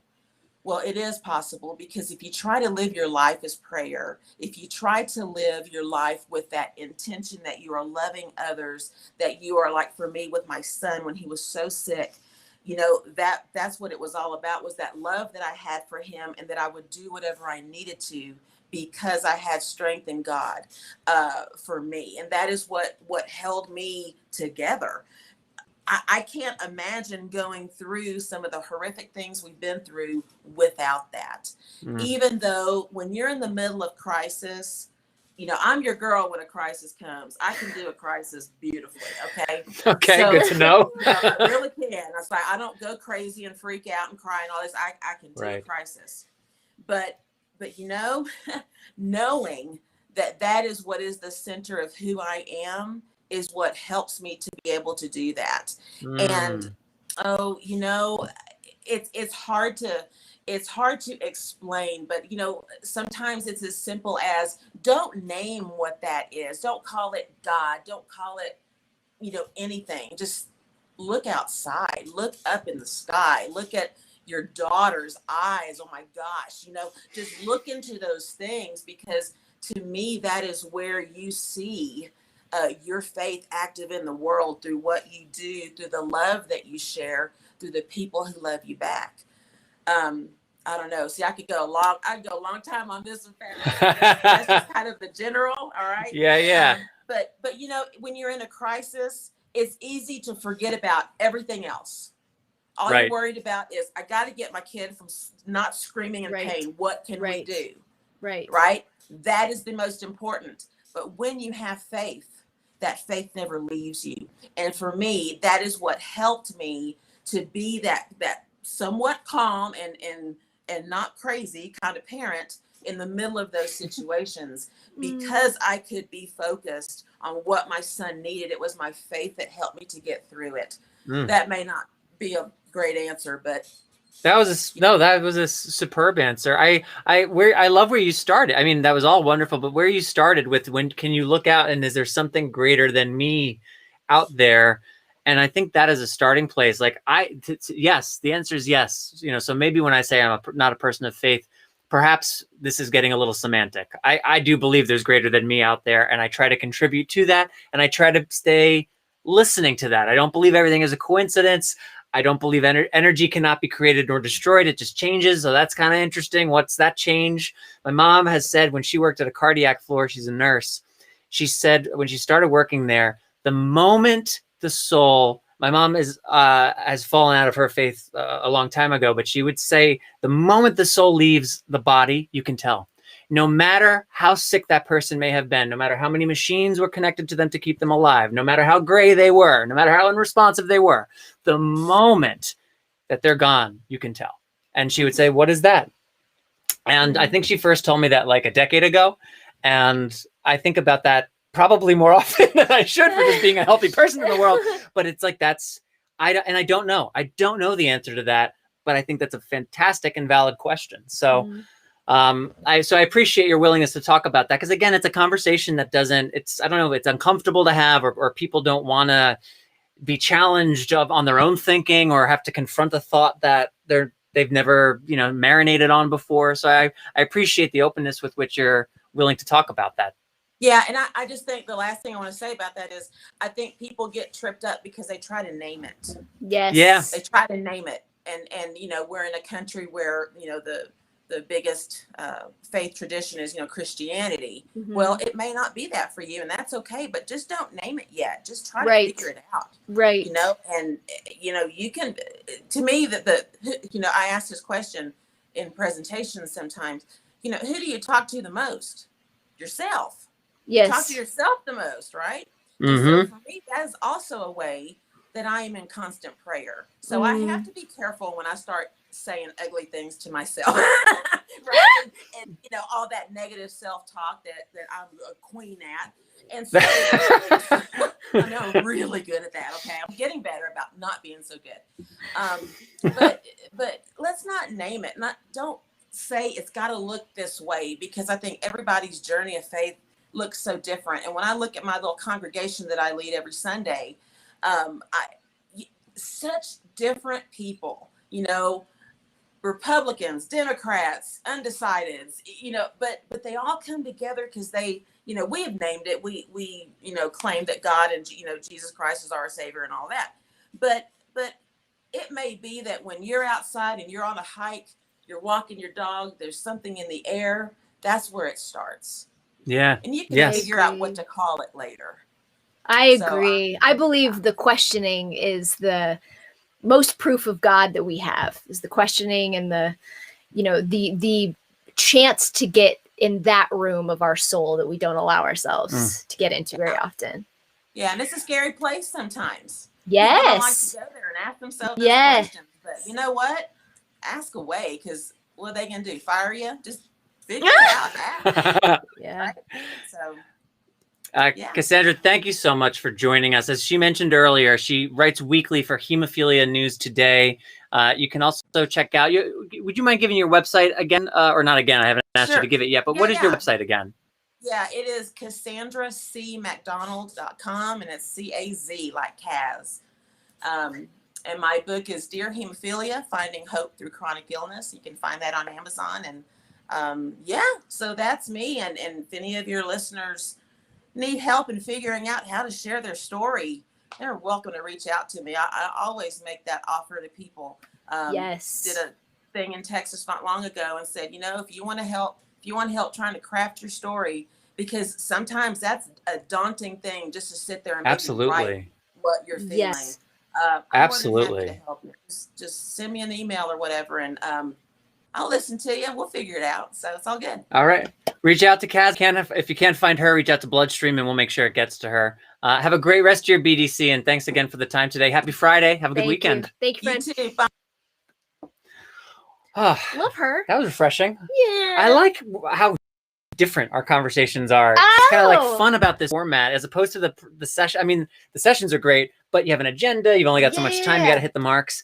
Here, there's just like more room for us to kind of like explore a little bit in the time It's we like have we're with in a people. hallway. It's like at we're in a hallway at a conference in between sessions, not at them. Okay. But we have another great guest joining us, and I think she rounds out our guests for today as well. So no pressure, but you got to be really, really good. Nicole Scappy, education specialist from the National Hemophilia Foundation, Teen Impact Award presenter. Now she's also an author. Nicole! I don't know. She's got so many things going for her. Nicole, welcome back to BloodStream. Thank you for having me back, Amy. I saw Taylor Swift clapping for you last night. I love that now my fandom of Taylor Swift has like become my personality. Oh, so yeah. like I can't begin to tell you, like I heard more people about the Taylor Swift thing yesterday than I heard on my birthday. Like it was big. Thank you, friend. Totally appropriate in my mind. Right? But what did you think? I think it came out great. Your section, thank you as always for what you have. But what did you think? So this was the first time that I was actually working last year when these happened. So I was managing sessions while the Teen Impact Awards were happening, actually Camp Unite. So this year, the first year in 7 years we've been doing this, Patrick, maybe. Yeah. I was able to sit in my living room and I had you guys on my big screen TV plugged in my laptop. So it was like this whole awesome show, but it was exactly what I expected. Sometimes with COVID, we're really stuck at home and I lack some motivation because I don't get to see the people that I do this work for. So, every time I watch those awards, it just brings the warm feelsies back. This is why I do what I do. And how about those kids young adults last night? Yes. What? It's amazing. We were talking a little earlier. The one young person who developed this conference, there was a platform where you can make a game, and so he made an 8-bit soccer game and brought it to the board and was like, "Why don't we do a virtual like this?" I was like, "Who are you? Where'd you come from?" Yeah, right. You might want to get his application for BloodStream. Actually, that's not a bad idea. All right, we'll have to send him a little message. I want to ask you about the rares stuff in particular because you have put so much work into supporting the rare bleeding disorders community through the National Hemophilia Foundation. We've talked to you about Super 7 on here before. Super 7's highlighted in the science fair in the exhibit hall. So tell us, of course, if you like about Super 7, but just in general, how the rares track in the work for the rare community during the conference. What's going on? Absolutely. So we actually have lots going on. Today we had our rare reception, and this is a networking hour, right? So within that, we made up a song.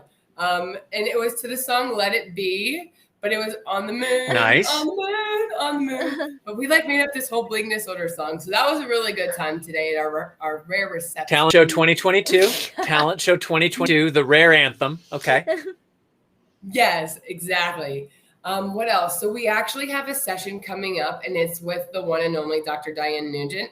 And that session is Saturday, August 28th from 1:30 p.m. to 2:20 p.m. And I'm really excited about this. And the title of it is Ultra Rare Bleeding Disorders, Hot New Topics in Research. But, right now we have something called the State of the Science happening. So we're going to talk a little bit about that in that session and how our ultra rare community can get involved and attend the State of the Science. Right. And Dr. Nugent's really going to take some time to talk through some of the struggles of the rares. So for example, the pathway to diagnosis is quite difficult for those with ultra rare. As you know, our new ultra rare fact booklets came out for factor 7 deficiency, factor 10 deficiency, factor 13 deficiency, and glandular thrombocythemia. Let me tell you, Patrick, throughout that process Amy, we did a lot of research, and there's really not much that exists for these people. There is not find a brochure that said factor whatever on it. So this is huge. And I don't quote me on this, but I'm going to really hope the NHF will let us make more for other factor deficiencies. My hope is to have 13 of these from 1 to 13. That would be the eventual goal. So I'm very happy those launched at BDC as well. And I think that as well at the session I was talking about, the one that Dr. Nugent will be at, she's going to really talk to people also about studies. So there's a lot of different studies that happen in the community, and it's just like really hard to navigate all of them. Yeah. What are you signing away? I don't know. I don't know if you've ever been asked before, Patrick, to be in a study, but like you have to think about all the stuff in it that says that. So she's going to talk a little bit about what to look for to participate in the study as well. So I think that's important because we need to study our rares more. There's not much research. Go ahead. Right. Go ahead. No, yeah, I mean, that's, whenever my treatment center I actually would probably benefit from hearing Dr. Nugent's talk through of how to look at those study offers, because since I was a kid, like my mom and then me when I took over as an adult was just always like, yeah, whatever it is. Yes, yes, yes, yes, yes. Which I'm not recommending that. But at the same time, I have appreciated, and my mom is a nurse as well. So her thought always was like, we want to give to this process. Like whatever, we trust this center. We trust that stuff you're presenting us we're getting the top line. But then as far as the fine print goes, you're involved in it. Then yes, we want to participate, especially when dealing with the inhibitor. That was like a big, yes, absolutely. Study me away. Let's get past this thing. Yes. So when we're talking about these populations that are so small, the more awareness that there is amongst patients of these studies, and then the more willingness that can be cultivated to participate, just the better for the population now and in the future. So I'm really excited to hear that. Diane Nugent's name has come up a few times in the rare tracks and the sessions and the prep that I've been a part of. She is such a beacon of hope, and there are just not many people in the world who understand these factor deficiencies with a level of nuance and detail that somebody who's experiencing life with it would want. You don't need to hear a thing that you can read, 3 sentences from a textbook. You want the specialist who articulates things in a way that suggests, oh, you actually know what I'm going through. Right. And she is one of the few people who can be that for our rare community. I couldn't agree with you more. And, just to give her even a bigger shout out, I shot her a text this morning and I was like, hey, Dr. Nugent, we have this ultra rare networking hour and all of your people are going to be there. I would love for you to join. And I honestly didn't think she was going to join, and she showed up and came, and it was amazing. Oh my gosh. Just to add to that, I think for every hematologist out there, like, thanks for caring a little bit deeper, the ones that do. Like, I think that it's just really hits your heart and it makes you feel special. And I hope all those rare felt special, because when we were doing planning, that name comes up all the time. We just want to hear her speak. Anything she has to say, we would like to listen. So it just shows that she genuinely just cares and is a good-hearted physician. So cool. This is the most important. Oh, no, you have a question. No, you're asking. I am way too interested in what you want to ask. Okay, well, I was going to ask you how your ultra rare sessions went, but if that's like distracting to what you were going to ask me, but I didn't get to go. I was tech for one, but the second one, I think I missed one or the other. Kind of technically, literally I there. I was there for one, but not the other. But how did the one I wasn't at go, and how do you think the one I was at went? Maybe talk a little bit about it. I think they both went quite well, if I may. So I moderated one that was on transitions from birth and early childhood to young adulthood, and then one on young adulthood into adulthood. And for each, we had a clinician, a patient, and a caregiver. They both went really well. I think the second, which was the young adult into adulthood, I think that went a little bit better. If I don't even like to use that word because I think they both went well, but there our flow in that, and I think my participation, frankly, was like just a little stronger in that one. But the comments and what came up, first of all, the panelists and their preparation and their readiness to speak specific, like it was practical tips as well. So it's not just share a story and like connect. It was like, let's itemize some stuff here that people can do. And everybody was ready to do that. So they'd shared stories, but the stories were, and then we did this, and I'll say again, we experienced this, but then learned this. And it makes my job as a moderator much easier when people are and can we just talk about Connie Montgomery? And let's talk about her. That sick puppy knows how to just get into it. Like she is. I was so impressed. I've known her and of her and stuff, but this was the first time. I guess I've seen her in sessions, but I'd never worked with her, and I was just, I don't know. She blew me away. Her specificity, and then the questions that I threw at her off the cuff, and her answers just being like textbook perfect and real rousing and energizing. I like, can we just do a lot of time with you later. I mean, no offense to anybody else on the panel, but Connie Montgomery, man, wow, what a resource. So many good resources in this community. We're currently talking about Connie.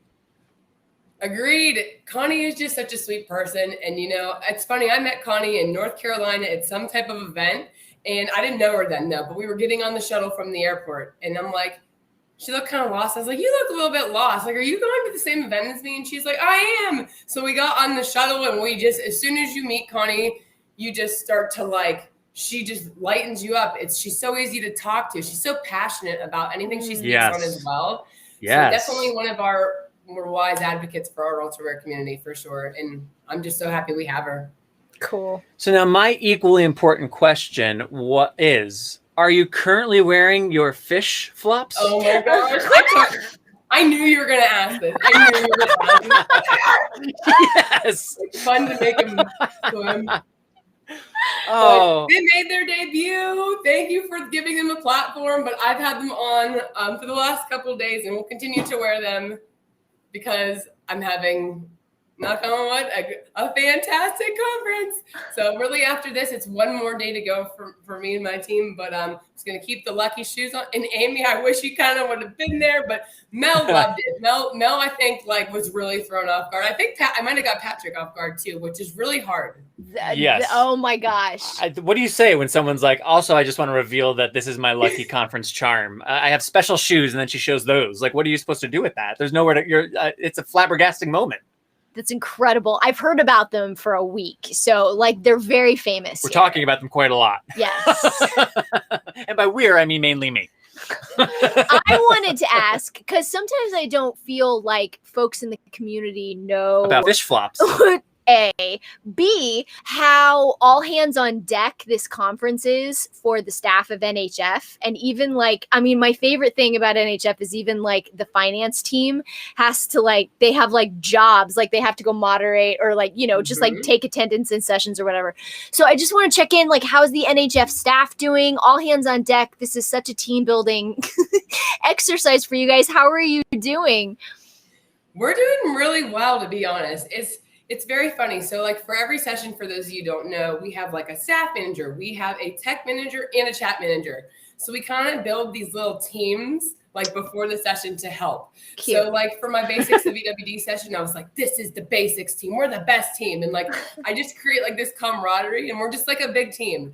But it's been really great because other staff have attended as well. And everyone just always reaching out. What do you need? Does anybody need anything? Oh, this looks weird from my view. I have the consumer view. This looks weird. Oh, thank you so much for that. Let's get that fixed right now. So it's a lot of teamwork. I think it is a lot of hours, but we really just kind of send those funny memes all day and just try to have smiles. And, whenever we see the consumers and everybody coming, it just really it's worthwhile. That's why we're here. So cool. So cool. Congratulations to you guys. Hats off. Seriously. Tell them from us here at BloodStream Media. Tell everybody.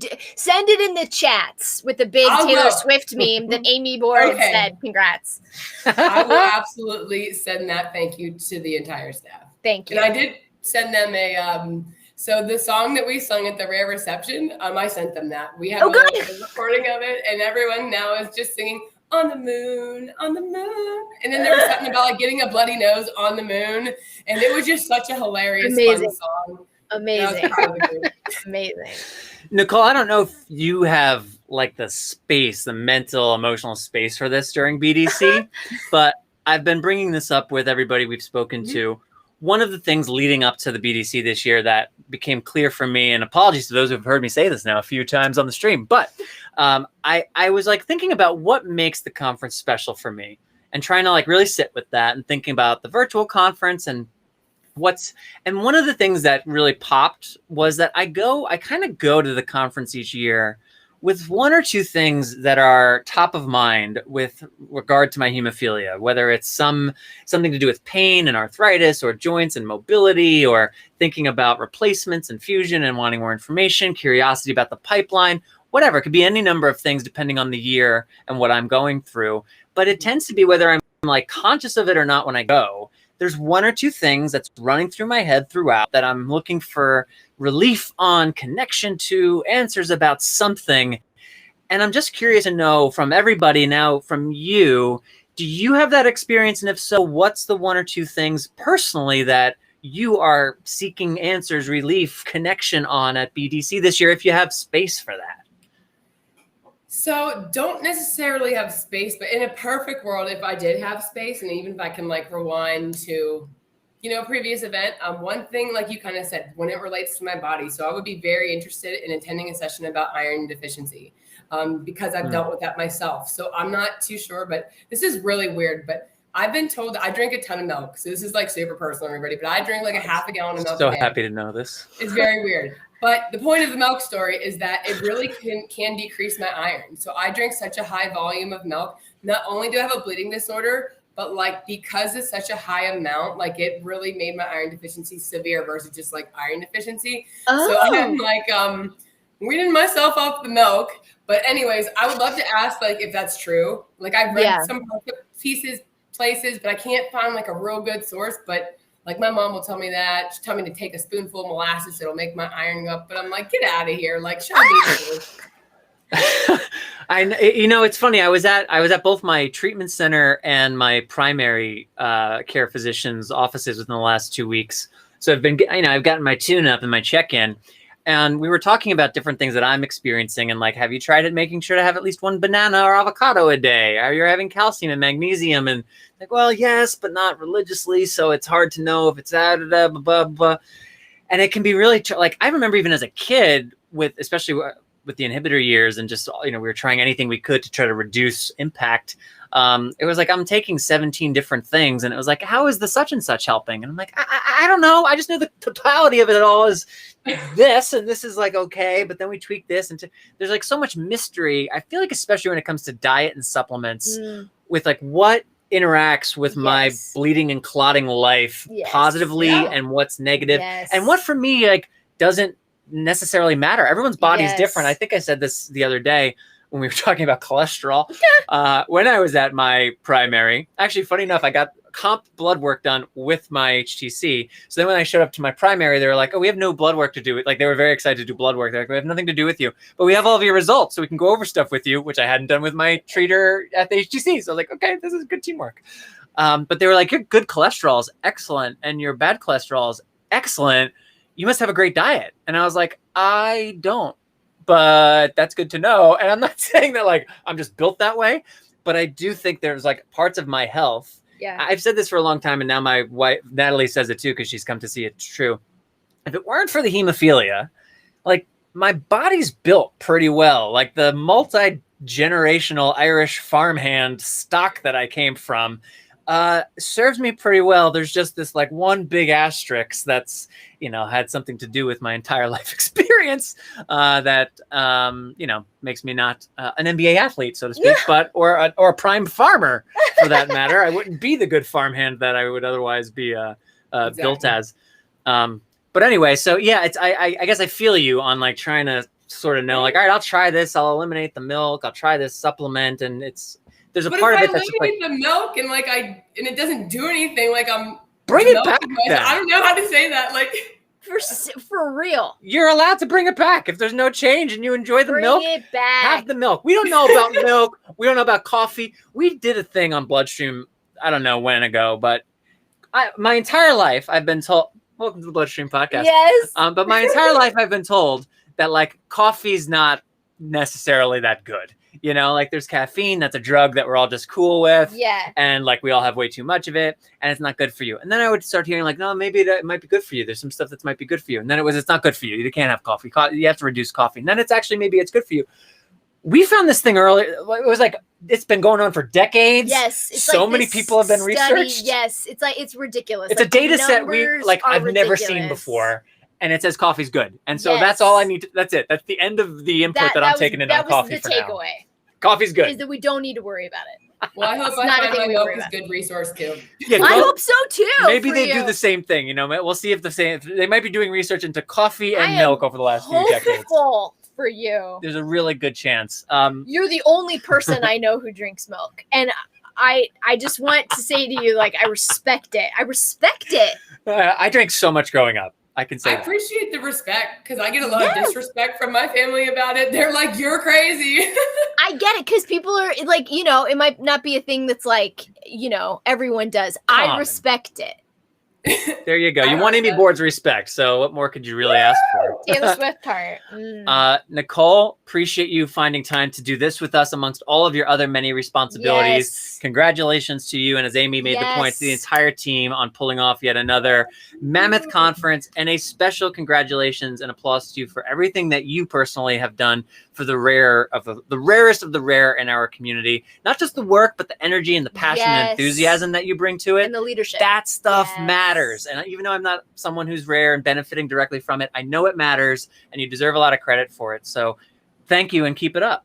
Oh my goodness. Well, thank you guys. I hope you enjoyed the rest of the conference, and I will be sure to pass your kind words along to the rest of the NHF team.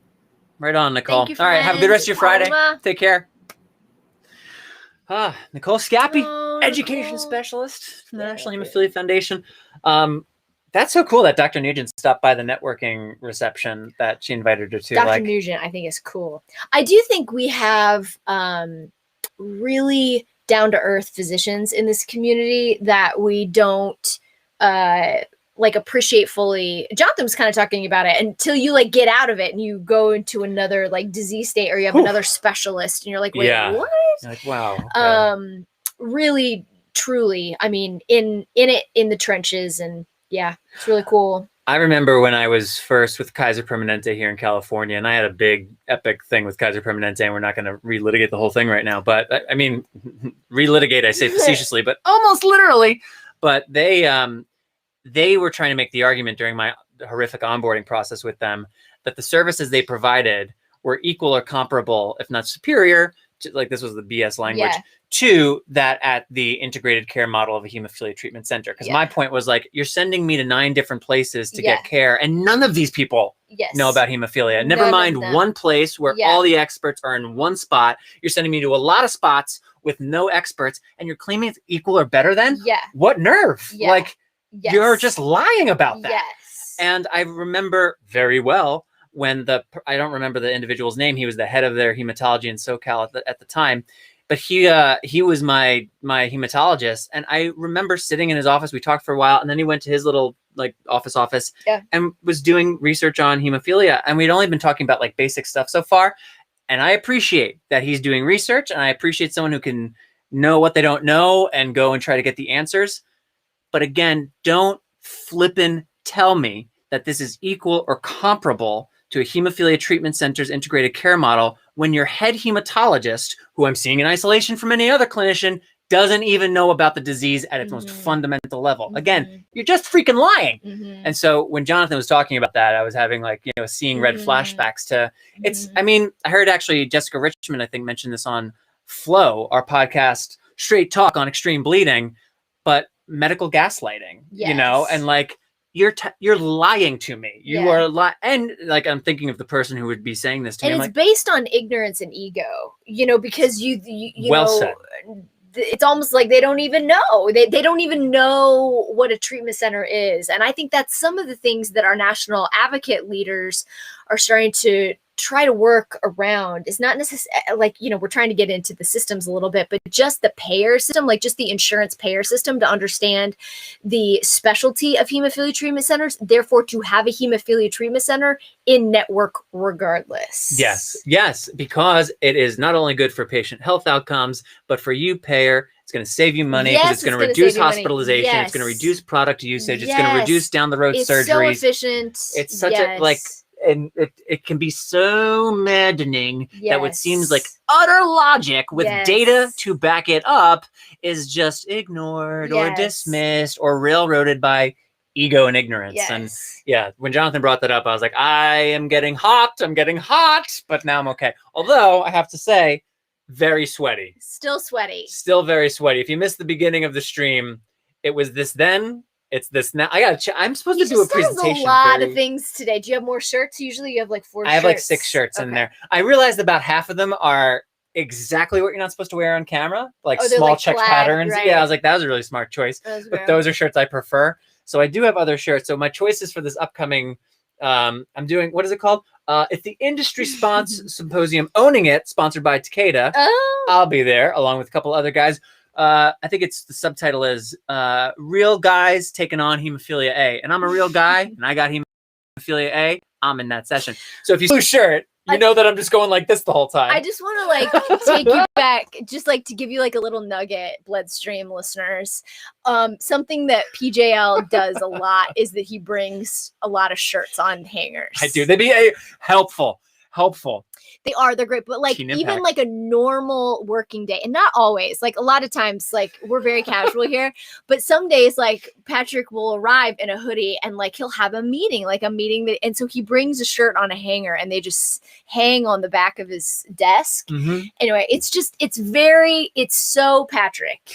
And so I don't think you guys get to see that very often, and like maybe some of Patrick's buds don't know that that's a thing. Well, it's certainly a thing. interesting. I'm glad they're happy to. I bring shirts around with me. Everybody, You do. You bring shirts, and it makes me laugh. Well, I'll say, hey, Teen Impact Awards. If you saw it, I will tell you. Oh God. The shirt I'm wearing, that white shirt. Yes. This is not interesting, but this is the kind of behind the scenes stuff that former theater nerds, can geek out about. That theater was roasting hot because we did it somewhere in Los Angeles that had no air conditioning, zero in air circulation. June or July. We were so hot. I was wearing a dress that like shouldn't have been hot, and I was hot. And I'm not a person who's hot. I was not I had like 4 or 5 white shirts, and I was like, I'll bring these 2 in case I sweat and I need to change out of one. I brought like 5, and I wore one at the start of the day. Literally, as I was like in my green, just kind of getting ready to like see what the look looked like. But I was already sweating so much and realized this is the only shirt that when I sweat won't be completely obvious. So I just have to leave on this soaking wet shirt for the next 6 hours for all of the recording because these other 4 white shirts won't work. That was true. And had I not brought all 5, because that was the bottom one on the ladder, it's the same reason that like pack rats stay pack rats and hoarders stay hoarders, because then the one time that you like discover a thing, confirmation bias, you're like, I guess I just can never throw a receipt away, and everything just winds up in a drawer. Yes. No personal experience being cited on that one. But yes, I do wear a lot of shirts, and very soon I will either be wearing this one with my arms firmly planted at my sides, or I will be switching into another shirt. If you catch this next symposium conversation, just text me or like let me know on social media what shirts Patrick's wearing, because we all want to know. Very, very important. So before we wrap up, so that things can happen before that session. Tomorrow, the stream will be back at 1 Eastern, 10 Pacific. We'll aim to start at that time. We were late starting today because internet technology and reasons you can understand. We'll aim for the same start time tomorrow. And if we're a little delayed, that's why Debbie De La Riva will be joining me off the bat.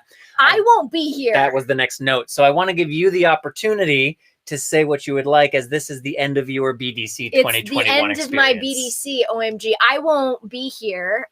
We are going camping for a whole week. Good. So we're taking some time off. What time do we leave? We leave it I actually asked Rob last night, I was like, what time are we leaving? I think we're going to leave it, we're going to say 5:30 so we can get coffee and be out on the road at 6. Okay. We have a very long day of driving. Rob has decked his car out as like a camper thing, so we're like would love camping photos in the truck.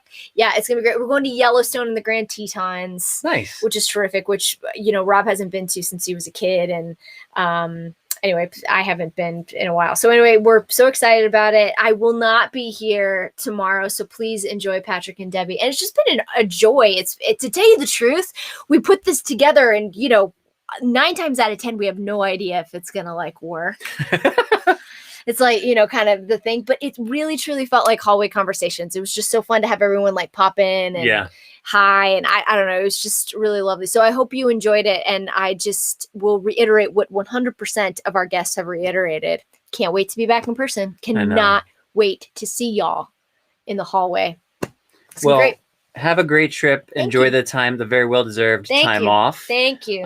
For all of you, again, I'll be back tomorrow, 1 Eastern, 10 a.m. Pacific. Debbie De La Riva will be joining, and we'll also then I'll kind of shout out where other things that we've done. We're gonna do a little recap at the end of that of stuff in particular that Believe Limited has been responsible for, so that again, a lot of this stuff is available on replay. Some of our programs like the Science Fair have their own websites and enduring spots that you can go and engage with the material. So kind of run through all of that. And then the best of this, whatever exactly that means, good luck drama. Oh yeah.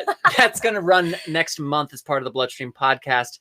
We'll also have the science fair session on the state of science as its own special pop-up episode in September. So you'll continue to get content related to the BDC through the BloodStream podcast, which is another way too, if you want to tell people, hey, there's some stuff that has taken place that might be of interest to you, make sure to point them in the direction of the BloodStream podcast. Oh, I'm getting a reminder here.